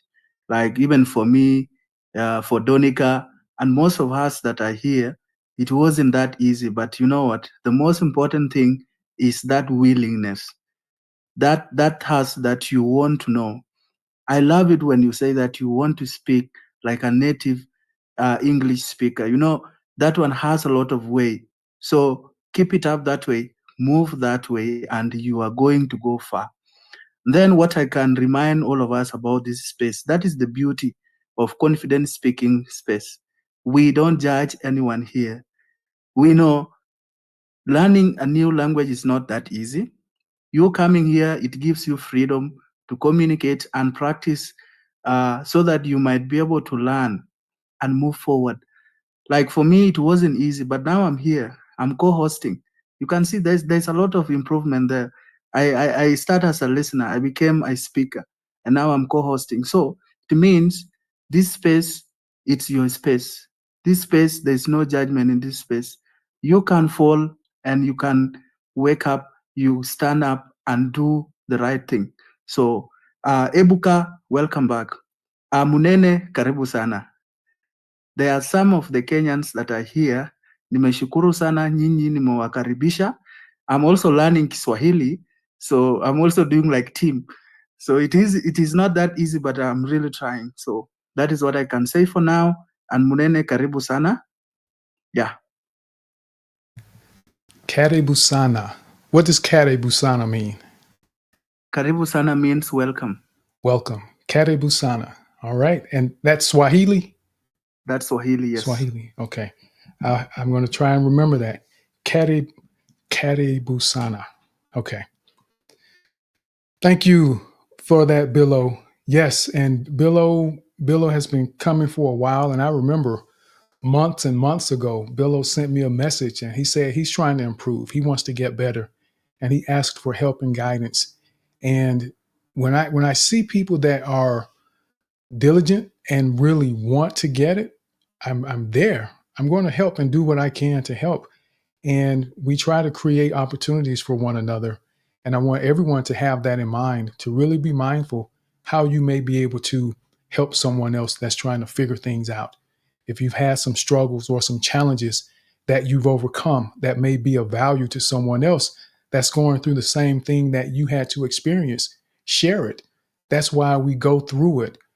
Our tests in life become our testimonies that we now are able to share with someone else.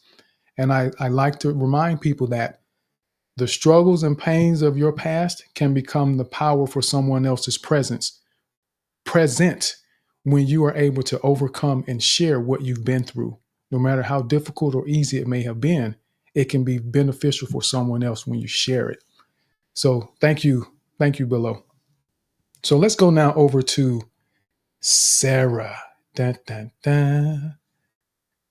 Sarah's going to do a challenge, everyone. So Sarah is the one that I was speaking of earlier that creates paint and makes robots and grows apple trees, and she does so many things. And if you just hear her speak about all this stuff that she does, Sarah writes books.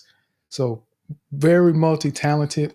And again, you never know who you're speaking to or who's listening to you or who may have the keys to the next opportunity for you in your life.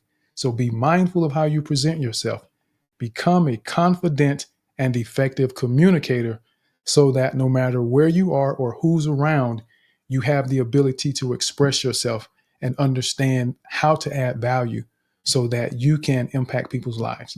So Sarah, with that, we come to you. How are you, Sarah? I am well. I'm actually, it's not a dare air quote fully, but I am very much trying to do as I say as I do, and lead by example, because a lot of the folks that I love so much and I treasure their presence in my world and my pocket family, they struggle with spaces. And I always refer them to this space because it's a sanctuary. It's a place where you can learn and grow and add those arrows to your quiver. It gives a voice to the voiceless. And so I said, I'll do it. Give me a challenge. I don't care. It can be random. And I will do my best not to bore the audience. And we'll call it an even. But I so appreciate you, Tim and Donica, what you do for folks. It's beautiful. You're using your superpowers for good. And I can see it in real time changing the lives of folks who never thought they had a voice. And all of a sudden they're standing up, they're being a big target, and the world is hearing what they need to hear. You know, we all have a purpose and the universe conspires with us, but it also requires us to actually be a verb and not a noun. So hopefully I'll do you proud, Tim. So fire away. The fact that you are up here accepting or requesting the challenge, I'm already proud, Sarah. So that's it. That's enough. So what I will do, I'm going to give you your random topic, Sarah. And remember, the time begins when you begin to speak. And your random topic is going to be apprehension. Apprehension.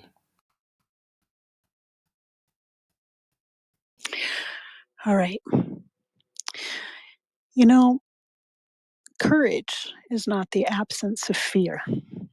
It's the fact that you have the flutter in your stomach, the apprehension about doing something that feels uncomfortable. But the fact of the matter is that when we are fearful, we are our most human. And when we choose bravery and courage to overcome, we become the human we're supposed to be. There are many great folks that have talked about courage. C.S. Lewis is one of my favorite writers. Many of the World War I trench writers, spoke of apprehension, of going to war and doing tough things, but they all spoke afterwards of them becoming who they really are when they face those fears. So when I say stand up and be a big target, it means stand up and be a big target.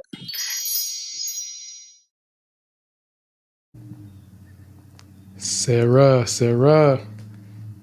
what do you think? How are you feeling about that? I'm apprehensive. No, I think the challenges that are the hardest are the one-word challenges, because especially when it invokes an emotion. If I was to talk about a baby elephant, you can kind of dance around it as much as you want. But when you have a specific word, and I think a lot of folks have that, where it may not be in English as your first language, right? Or the definition of is, you have so many different ways of putting it. And a lot of words are actually given their meanings by context. So how you use it in the overall. So I think about apprehension in the space, actually. That's kind of where I was thinking about, but I don't know. I enjoyed the challenge in general. And I think even if you are a public speaker or your family helped you, kind of hone those skill sets, it's really important to challenge yourself and to kind of step up and do these kinds of things, because, anything that goes unused becomes brittle. Anything stagnant becomes putrefied, as Leonardo da Vinci said. You want to make sure that your skill sets don't rust. For those of you that are on a farm, right? When something rusts, it seizes. It's unable to move. It's unable to use and do its purpose that it was intended for. It dulls. And those are the kinds of things that you think of. If you want to be a tool, an instrument for purpose, for me, I would think I'm a person of faith, and I want to make sure that my tools are sharpened. My tools are at the ready. My tools are there in case someone else needs them. I don't want to hand a friend or a relative a dull tool because they could hurt themselves, it can cause damage. So I guess that's the thought that I have. But I am grateful for the opportunity, Tim, and to each and every person that showed up today and is giving that time to themselves. Because, when you invest in yourself and your skill set, it's a multiplier. So that's all I have to say. I hope I did okay. Absolutely. You absolutely did. And I want to, and I gave you that word. I thought about it before I said it out loud, because I know there was a risk that some people who may not speak English natively, or there may be people who may not completely understand what the word meant. So I was counting on you to give a response that would help them understand what apprehension meant. And I feel like you did a great job with that. So I see Donika's hand for feedback, and then Mama B. Yes, it's me. Sarah, thank you, beautiful sister, for being here. You know how much I love you and everything that you share. And what a beautiful answer. We have students, we have teachers, we have professor, and we have masters. But you brought personal experience, you brought knowledge, you brought simplicity to the answers, and you brought like practical example, like such as farmers, and you explained that answer so beautifully. Like, is no student, no foreigner that doesn't speak English very well do not understand. You dissected the answer so beautiful with the poetic language, and I absolutely love it. So you prove them skills and talents, simplicity and understanding are what make us to stand out and be authentic. Thank you. I love you so much. I'm giving you a big hug. Billo, I see your hand, and then we'll go to Mama B. You know what? I just want to comment on the word apprehension. It's a bit complicated for the non-native English speakers. It can mean fear, anxiety. It can even mean understanding. It can even mean maybe arresting somebody. But the way she puts it was very on point. And what I liked about that is, even if you don't really understand something and you have that confidence, everything will just go well. So I really applaud you for the confidence. You did well. Thank you for that. Thank you for your kindness. Thank you. It's lovely hearing your voice too. I love that. Yes, sir. Thank you, Billo. So Mama B. Yes, everyone. I listened to Sarah and it was all beautiful, but I got stuck on Sarah using the word that this space is like a sanctuary. A sanctuary, this space is like. And, I know the meaning of sanctuary, but I went and plugged into my GPT. As you know, I would do that. And it says, metaphorically, it can describe a peaceful or calming place where someone feels secure, either physically or emotionally. So I just want us to think about that. We hear words and all of this praise about the space and all of the community that you've put together, Tim, but to really think about the word sanctuary and have that be what you've created here in this community, Tim, I just wanted us to just take a breath. Just take a breath and understand where we are when we come to this space here. We pop in and out to different spaces, but this space, like I call it, it's a communion on Saturday, I should say.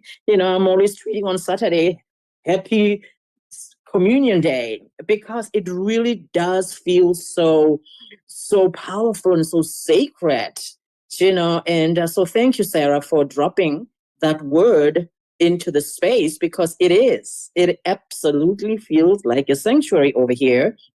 And we appreciate you, Tim Brown. We appreciate the space that you've created. We appreciate the community that this communication is weaving.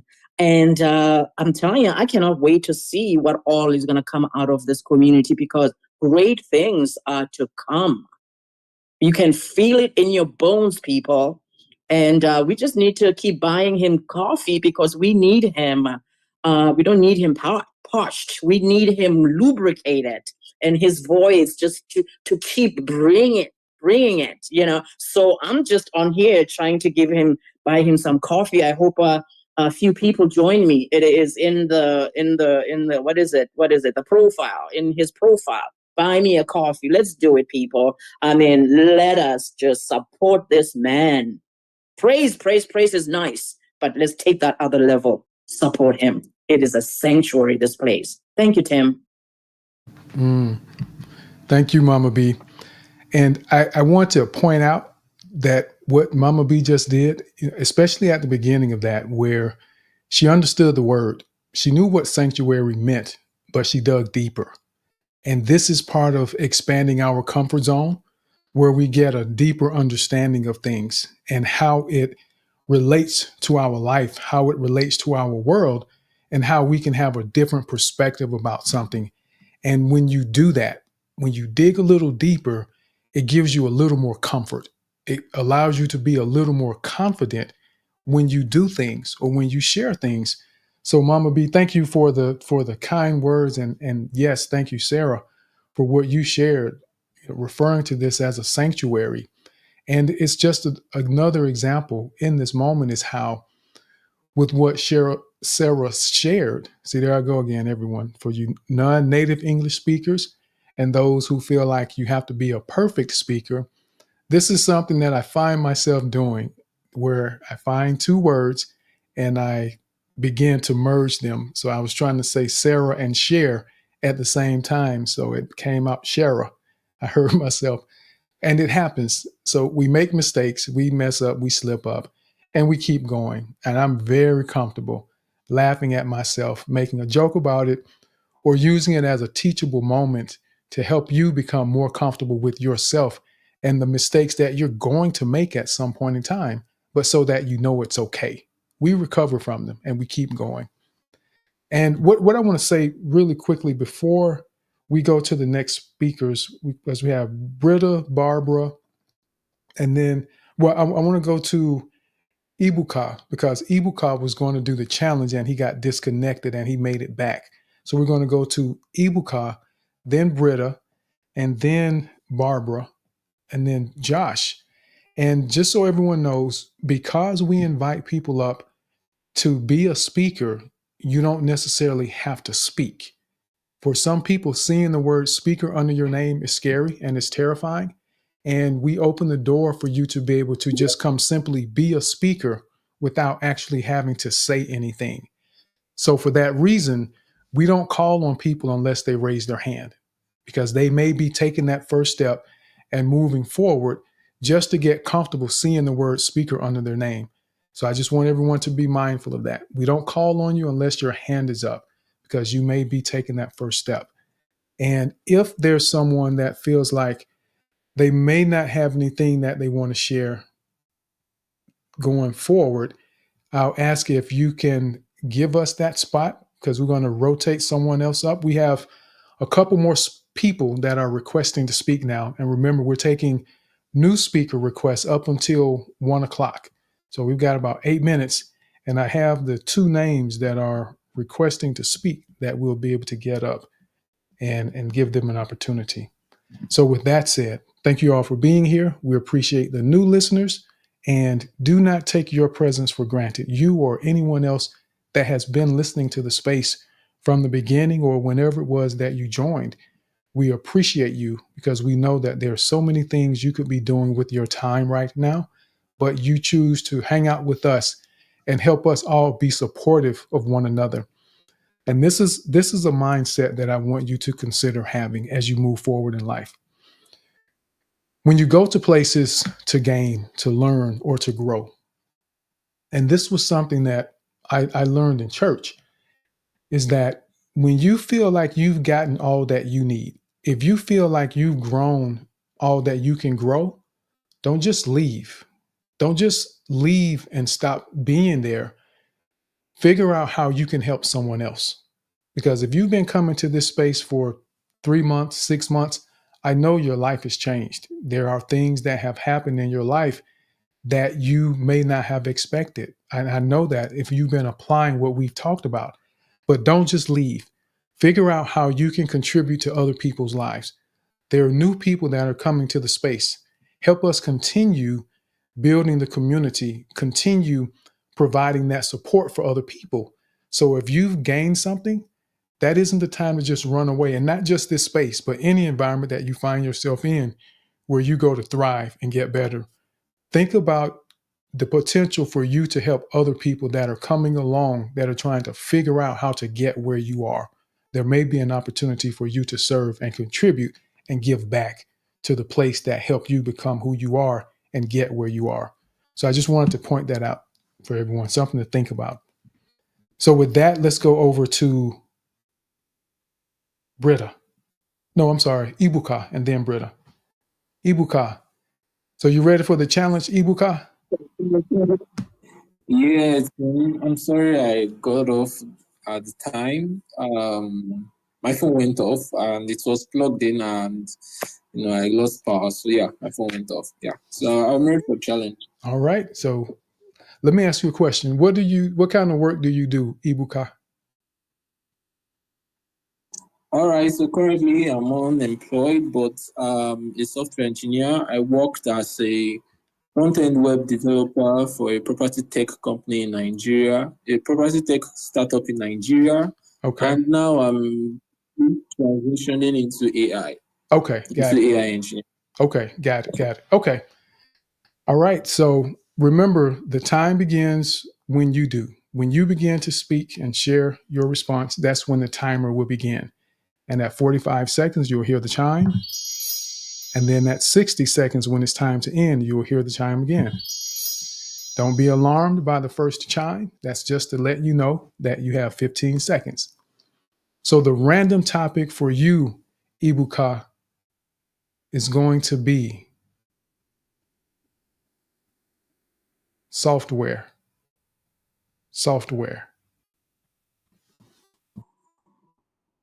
Okay, so yeah, software is the programs that control the hardwares of computers. So basically, let's say hardware is basically like your body parts, and your body parts really can't move. They can't function. They have the ability to do stuff, but then they can't function. Then software is more like, let's say, your nervous system, like your brain. So software is what communicates with your computer and says, oh yeah, Tim wants to do this. Tim wants to be able to do this. And that's what software basically at a layman level is. So it's just a set of instructions a set of instructions that program the computer on what to do. So yeah, I think that's the best I can give in less than 60 seconds. Yeah. All right. Well, thank you very much, Ibuka. Thank you for coming back and doing the challenge. So let me ask you this: how do you feel about your response? What's your thoughts? It's very funny because I didn't know how I got into the whole body parts nervous system. So I was about to my initial question, I have something to say, and then I find myself somewhere else talking about something else. I was about to give the university definition is a set of instructions, but then I found myself explaining it in a layman term using So yeah, it's funny. I liked it. It was exciting. It was nice to see that I could on the spot come up with something as spontaneous as that. Yeah. Absolutely. And I will say to you, and if anyone wants to give feedback, you can throw your hands up and then we can get some feedback, additional feedback for Ibuka. And I want to say, Ibuka, what you did was just Yes, I would like to go on. 1 second, Kingsley. Kingsley, your mic is open. It may be accidental. But Ibuka, what you did was you demonstrated the brilliance of the human brain and how our brain has the ability to go in and find things and borrow from information and the context of our lives to help us explain concepts to people. You didn't have that in mind to do it, but this is one of the reasons it's so important that we continue to grow, that we continue to learn, we continue to gain knowledge. You'll be surprised at what environments, what professions you can borrow from to help people understand the context of something that they may not really understand. I personally have never heard anyone talk about software in comparison to the human body. So I thought it was brilliant to be able to do that and explain it that way. And for someone who isn't a techie, that gave a great picture of software and how it works. And the more we do things like this, continue to take the risks, get comfortable being uncomfortable, and expanding our comfort zones, we train our brain to understand how to dig into the depths of all that brilliance that you have and bring forward what's necessary to make the point and explain concepts to people to help them understand. So I thought it was an excellent job, Ibuka. The software, the body comparison and nervous system, it was brilliant. Absolutely brilliant. Thank you a lot, Tim. I really appreciate it. Yes, sir. Anyone else want to share some feedback for Ibuka? I would like to. Okay. I would like to give feedback for Ibuka. One second, Kingsley. So just let's put your hand up, Kingsley. That way we'll know that once you're ready to share something. But go ahead, Michael. Good to see you, sir. Hey. You know what that was? That was living in fluidity. He was, I think, receiving messages. He knew the information, but he was being assisted by higher power. I thought it was beautiful, the fluidity of it. It was amazing how he formulated that. And I know a little bit about what he's talking about. I have never heard anybody explain it that way, ever, in all my life. And I was like, that is brilliant. So, if you come from your heart and you listen to the subtle clues from your guides, you will get that. Or if you don't like that, living in the flow or living in the gap. Tim does it a lot. I can hear him just flowing. Doesn't really know what he's going to say next, but trust that he's going to have the knowledge, which is part of the tapping into the Akashic records. Thank you.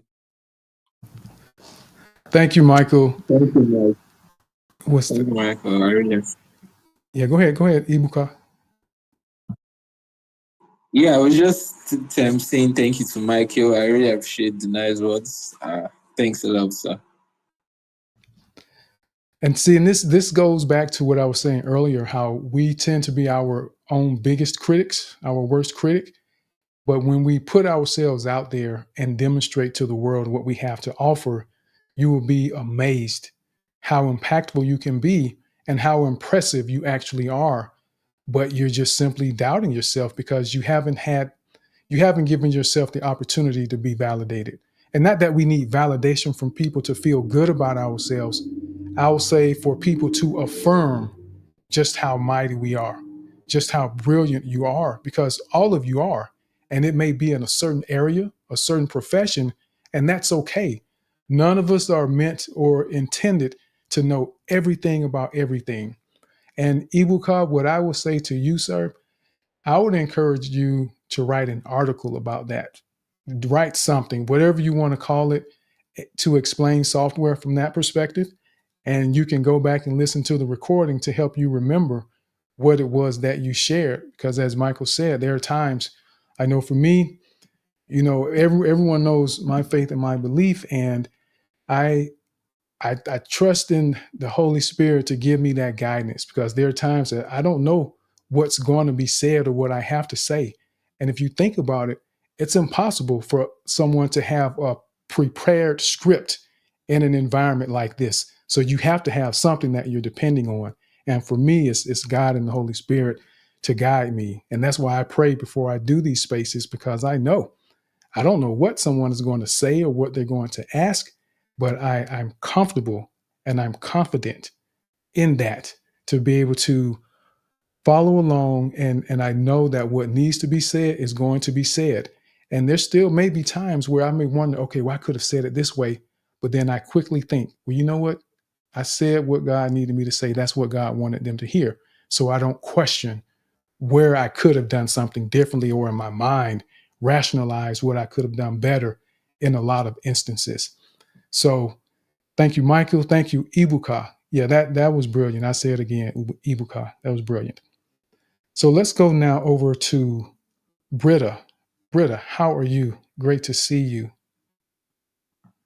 Thank you. I'm fine. I'm preparing my dinner and listening to your space. And yeah, I thank you for giving me the mic. I wanted to speak out loud because I visited your space since last year, in not regularly, but kept observing that and listening in, and I'm learning a lot. I'm learning a lot from your work and from the stories and people sharing. And yeah, I just wanted to say how much I appreciate that. And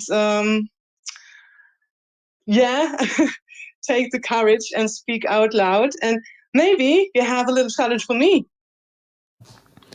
Absolutely. I always have a challenge in my pocket, Britta, just for moments like this. And I want to say thank you for coming up and gracing us with your voice today and jumping in and participating.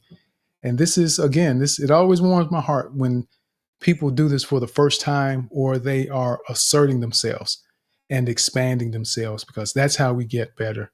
So, Britta, I appreciate that. And I do have a challenge for you. So what I'll do, and remember, you have 60 seconds. Once I give you the topic, the time will begin once you do. And the topic for you is going to be, let's go with free money. You know what? Never mind. That even feels. I'm not going to do that to you, brother. I feel bad to ask you to do free money, because.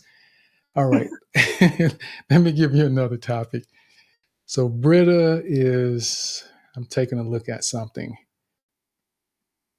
Let's say creativity.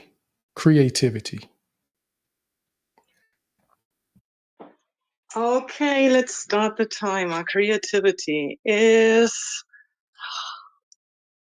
I'm not used to talk about creativity because I like to live creativity in everything I do, and like to expand and explore my creativity.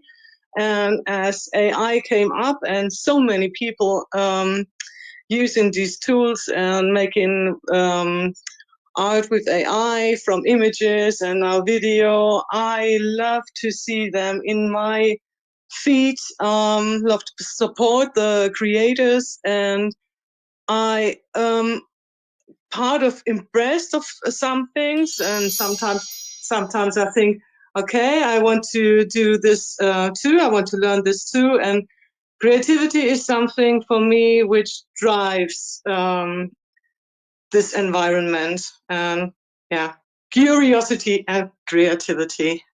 And here I land. Excellent. Yes, so I knew. Yeah, I felt bad after free money came out of my mouth. I was thinking, you know what? That is not fair at all. Baby elephant was tough, but free money was worse. So creativity.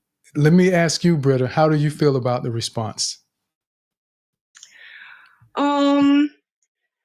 It's like I said, I'm not used to talk about creativity, at least not in English. Try to remember something I said in German, but it's like 60 seconds, not enough time to remember. I would have taken the free money because I could have talked about UBI and stuff, which is a topic I thought about a few hours ago. But yeah, I think I made an approach here for talking first time in your space. Yes, I know. I know. I was wondering because I see you when you pop in from time to time, and I was like, wait a minute. Hopefully, Britta's going to come up at some point because I see you in the ITT a lot as well.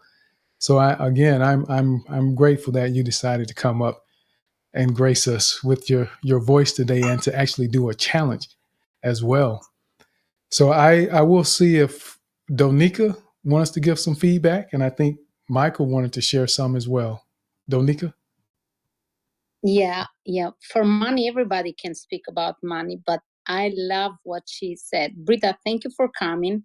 And what she said in the end, creativity is curiosity.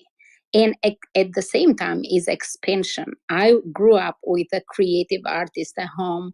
And right now, all my sister know how to do is paint, create art, all their life. And these people are very creative, very their mind work in a different way, and they express themselves through the colors, through the beauty, through the everything that we admire. But their world is a different world, is more on the senses. So I love how you express it. I love your voice, and you are foreigners, so we connect in there. And it is beautiful how you expressed it. But sorry, then team changed the topic from money to creativity, because we all are creative in our own way. Thank you. Thank you for your very kind words. Yes, thank you. Thank you. Michael, I saw your hand go up for feedback. Hey, I'm back. Okay. Here's the thing. If you have the guts to come up and you are speaking a second language, I applaud you. That is phenomenal. I think it's hard enough to get through one of these challenges with just English, right? And the amenities within you. The universe might have been conspiring in her favor, though, when you said free money. Maybe she was supposed to answer that. Maybe that was the question, Tim. And that's why we should always maybe first think about asking the person if they're okay with that. But I know you're kind-hearted and you were trying to make the runway easier, but indirectly, by making the decision, you may have made it tougher for her. Just a thought. Thank you. And actually, it actually worked out because it put her in a position where she did have to dig a little bit. Because if it was free money and she had just been preparing for that, it wouldn't have been the challenge that she needed, that she was looking for. And this goes back to why when Josh asked me about my favorite car, that was something that I could describe. I could explain that pretty easily, but give me something that would test me and make me think, quantum computing or something, along those lines that really pushed me. And I knew even with creativity, because Britta is into conceptual art and art, it would work for her. And what I will say as far as feedback goes for you, Britta, even though you said creativity in the beginning isn't something that you really speak about, it's something that you live. I love that. That was a brilliant way to introduce your response, that you don't talk about it, you live it. But I love the way you lit up. It sounded like you got excited to discuss creativity in that moment. I could hear it in your voice. It transferred for me.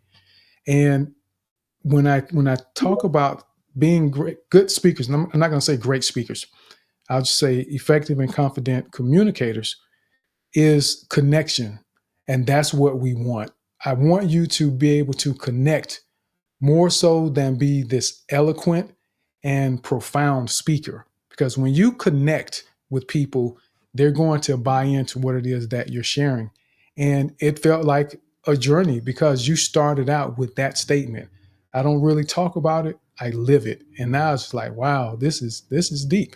So I was engaged from the jump, from the very beginning. And I would just say kudos, as Michael said, that this isn't your native language. Keep doing it. Keep practicing. Keep pushing yourself And for those of you who don't speak English natively, these are exercises that you can do in your native language as well. It doesn't have to be English.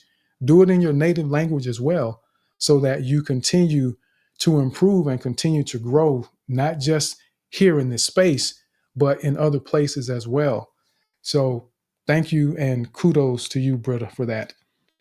And what we're going to do, I'm going to go ahead and go now because it's 1:13.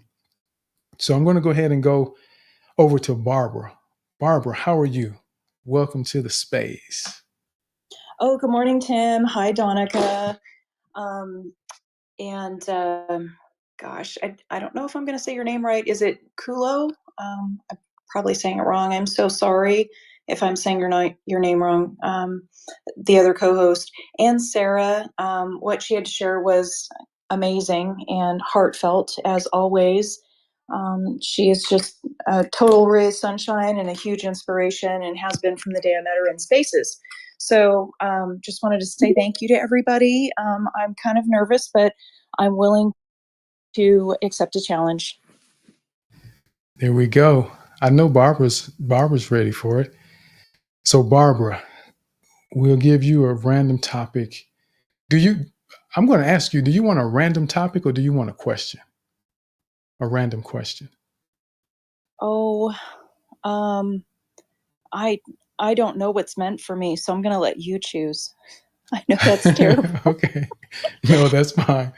And let me use this as a moment, because we had this situation a couple times today. As we find ourselves in situations, and I know, and I'm going to say up front, I'm bad about this when it's time to eat. My wife will ask me what I want to eat. I don't know.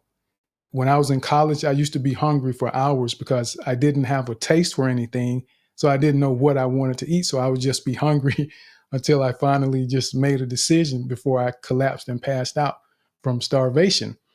But as we become confident and effective communicators, get to a point where you are comfortable enough to just make a choice, make a decision, think about it, ponder for a moment, and go for it. Just choose a path to follow in that moment, or be led.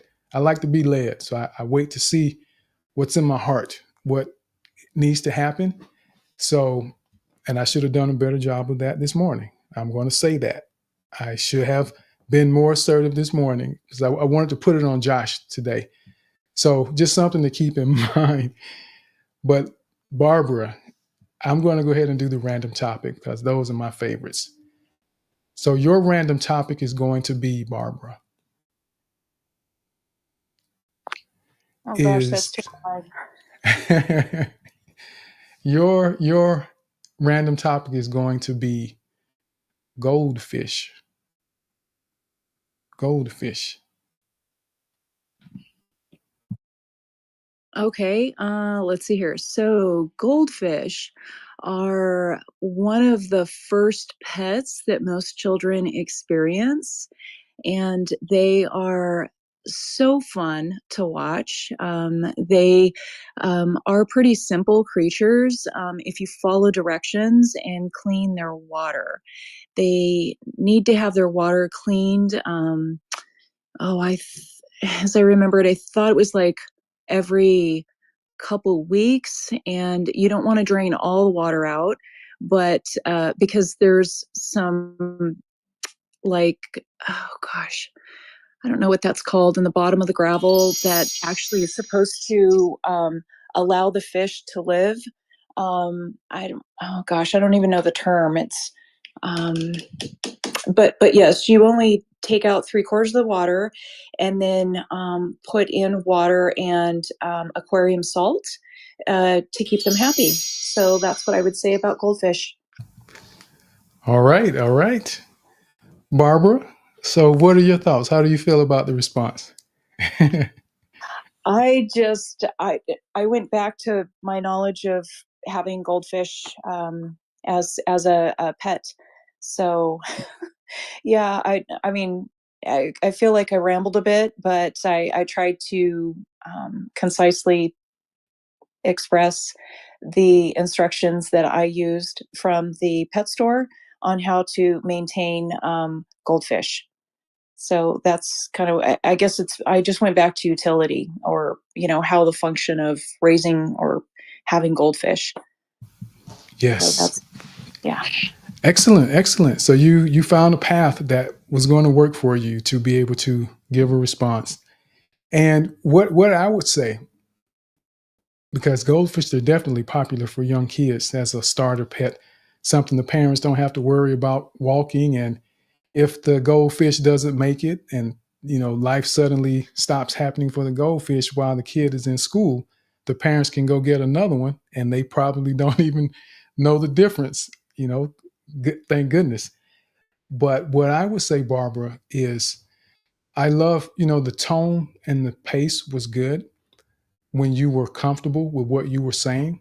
And what I would encourage is that if you get stuck in that moment like that, it becomes a high pressure situation for you if you're trying to force yourself to remember something that's difficult. If you're trying to remember the bacteria that gets embedded in the rocks down at the bottom because of their waste, or the nitrogen that gets created in the water that a lot of times will kill other fish. It's something that you just say, well, I know what it is, but right now it seems to be slipping my mind. So I'm going to continue and just go to the next thought. And if you transition to a different thought, transition slowly enough so you give yourself a moment to figure out what you want to say next. And then if you don't have a lot more to say, then be comfortable to just say, hey, you know what? But at the end of the day, even though I don't remember what it is in the rocks at the bottom, I do know that goldfish are beautiful, and I enjoyed the ones that I had, all 10 of them in the first 7 days. and be okay just closing. So don't put that extra pressure on yourself where it causes you to become more and more uncomfortable. It creates a lot of pressure when you're trying to figure out something like that. So just be okay with moving on. But aside from that, it was great. And that's just part of the process. And that's a tough one though with those goldfish, because they can be interesting trying to keep alive. I used to have a 55-gallon tank when I was in college. So I know exactly what you're describing. I didn't have goldfish though. Michael, I saw your hand, and then we'll go over to Josh. Yeah, the only piece of advice I could give is just when you're in the midst of that, if you do more of these in the future, because it was structurally really good. I like the tone of your voice, the cadence, all that stuff. But maybe use your imagination more. Like I could give you an example. You could say something like, goldfish are bright, like the brightest stars. They shine, but not forever.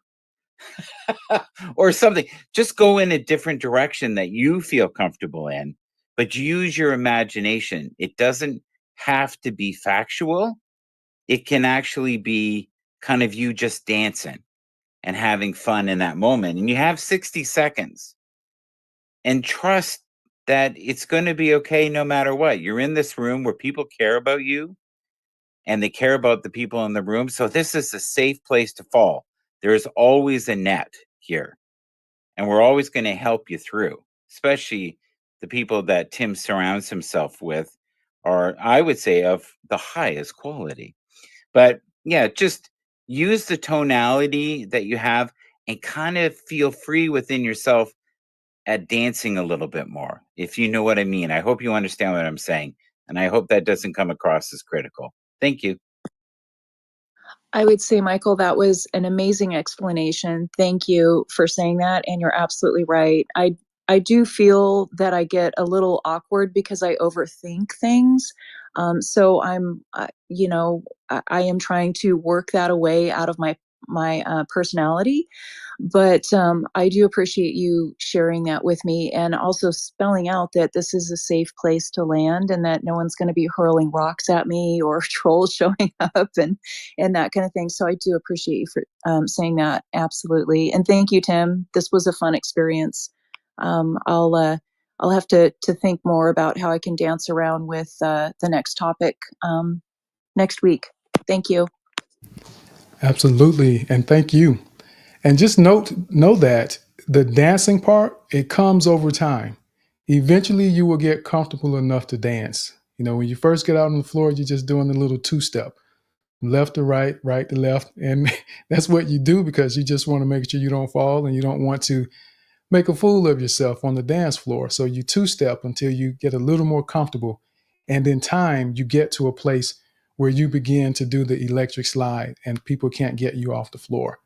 And one of the things I wanted to say really quickly with Michael, you know, that I appreciate what Michael brings is Michael brings another layer of edginess in some of his responses. Because Mike, I'll tell you, sometimes I'm wondering, okay, what's Mike going to say here? How is Michael going to approach this? Because Michael used to give people grades in the beginning. You know, he give them scores, and I'm like, Michael, let's not give them scores. We're just practicing.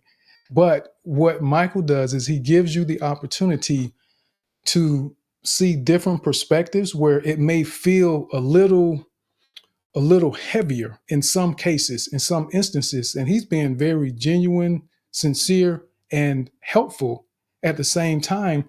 But we have to have the ability to embrace the different approaches that people may have, because everyone won't coddle us. There are going to be some people that are going to be downright rude, obnoxious, and disrespectful in the way that they approach you. So as confident and effective communicators, I like what Michael brings because it gives you the ability to process those moments and not get offended, to listen to what's being said and understand how you can benefit from it, as opposed to being upset. Because Truth has mentioned a couple times how the first time Michael gave her feedback, she was kind of taken aback a little bit. It kind of caught her off guard and it was uncomfortable for her. But she now applauds and expresses great appreciation to Michael for his approach. So we learn from all these different little situations and scenarios that make us better. And I want everyone to know that everything we do in this space has a purpose, even for the people giving feedback. There's an art to giving feedback, and that's a skill that everyone should develop. Because if you don't understand how to give good feedback or just give feedback to people, you can destroy some relationships giving feedback the wrong way. So there's practice in everything that we do. So this is why I encourage everyone to get involved, to participate, so you can know what it feels like to be in these moments and allow your brain to get trained, just like riding a bike, driving a car, or running, or playing the violin, or singing, or playing the bells. Your mind gets to a point where you no longer have to think about it, and it just becomes a part of who you are, a part of who you are. And I'm looking forward to hear Mama B play the bells too. But it becomes a part of who you are. So just something to keep in mind. So all of these experiences matter. They have value to what we do in the big scheme of things. So thank you for adding that, Michael. Thank you, Barbara, for being so receptive and understanding the message behind what he was sharing. And kudos to you for such a brilliant response about the goldfish, because not a lot of people know about the nitrogen and all the bacteria at the bottom of the aquarium. So we'll go now, and we have Josh, Adele, Kingsley, and Ingrid. So we're going to go ahead and get to you all. We probably won't be able to. Well, Josh, you wanted to do a challenge, didn't you? Did you do your challenge? I'm forgetting. Yeah, I did. Okay, you did. You did. Okay. I did do a challenge, but I want to respond to my challenge. That's why I got my hand. Okay, go ahead. Go ahead, sir. So my self-reflection, it's taken me a little bit to absorb it. It took me maybe 20 minutes because you asked me initially after my share about the baby elephant. And, you know, my brain just went spinning and I couldn't fully articulate my thought. I know a lot about baby elephants. I put a picture down here in the little chat bubble. Christine and I adopted a baby elephant. Her name is Mwinzi out of Nairobi, Africa. I know a lot about baby elephants, but I couldn't articulate my thought in the moment. And so I just went to my go-to of I love baby elephants. I do want to snuggle them and, touch them and pet them and love on them. And then I did what you said, I took the emergency exit route because I couldn't fully articulate my thought, and I still couldn't even do it during the feedback. I had to like pause for a little bit after the fact. And so, sometimes in communication, we just need to like share what we feel in the moment.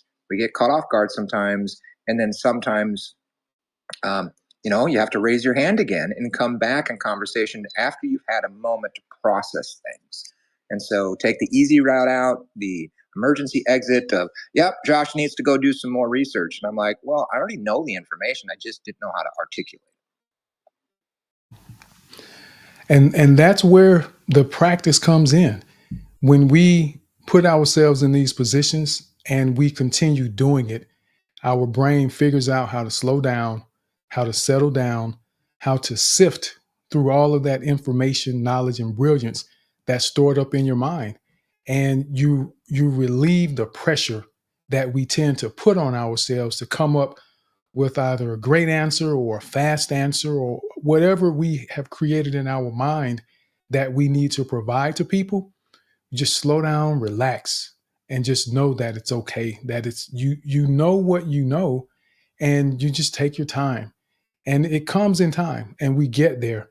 But that's why we do these exercises, so that you are in the moment and you know what it feels like, and you're able to navigate those situations. You know what it feels like, and you know to just say, take a breath. And if you need to say, you know what, let me pause for a moment. Let me think about that for a moment. Even at the beginning, if you need to just say, let me think about that. That's a great question.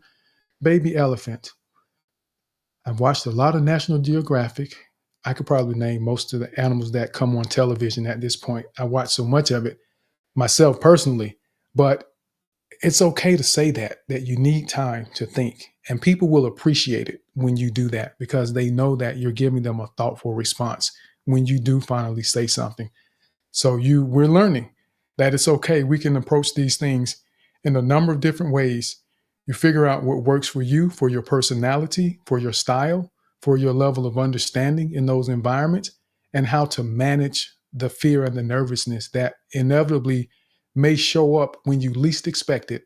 And for those who may not have heard us say this before, there is no overcoming the fear or getting rid of the fear. You don't get rid of the butterflies.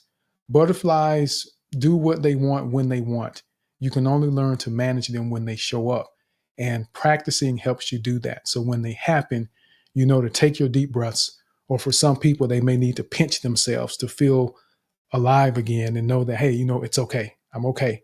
To settle down. What you need to do that works for you, but you have to be in the moment to figure that out.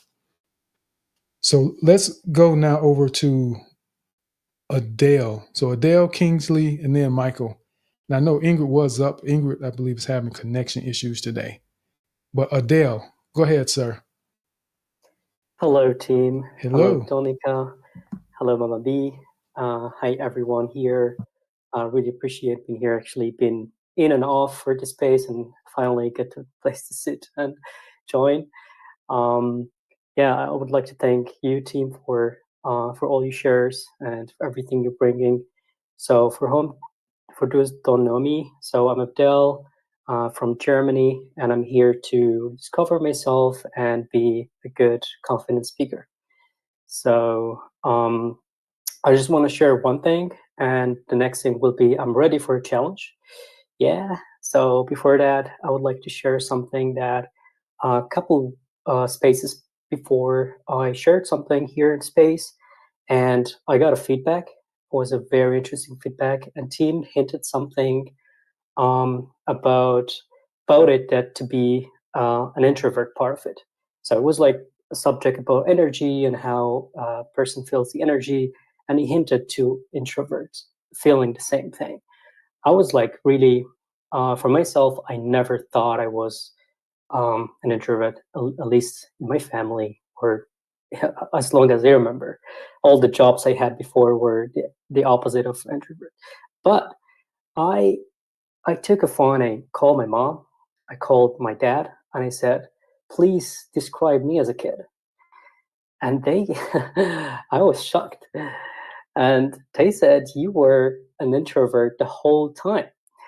And I was like, wow, okay, I just learned something that I never remembered before. And I was like really going deep into it. And I said, oh my God, that's who I were. I mean, so I just want to say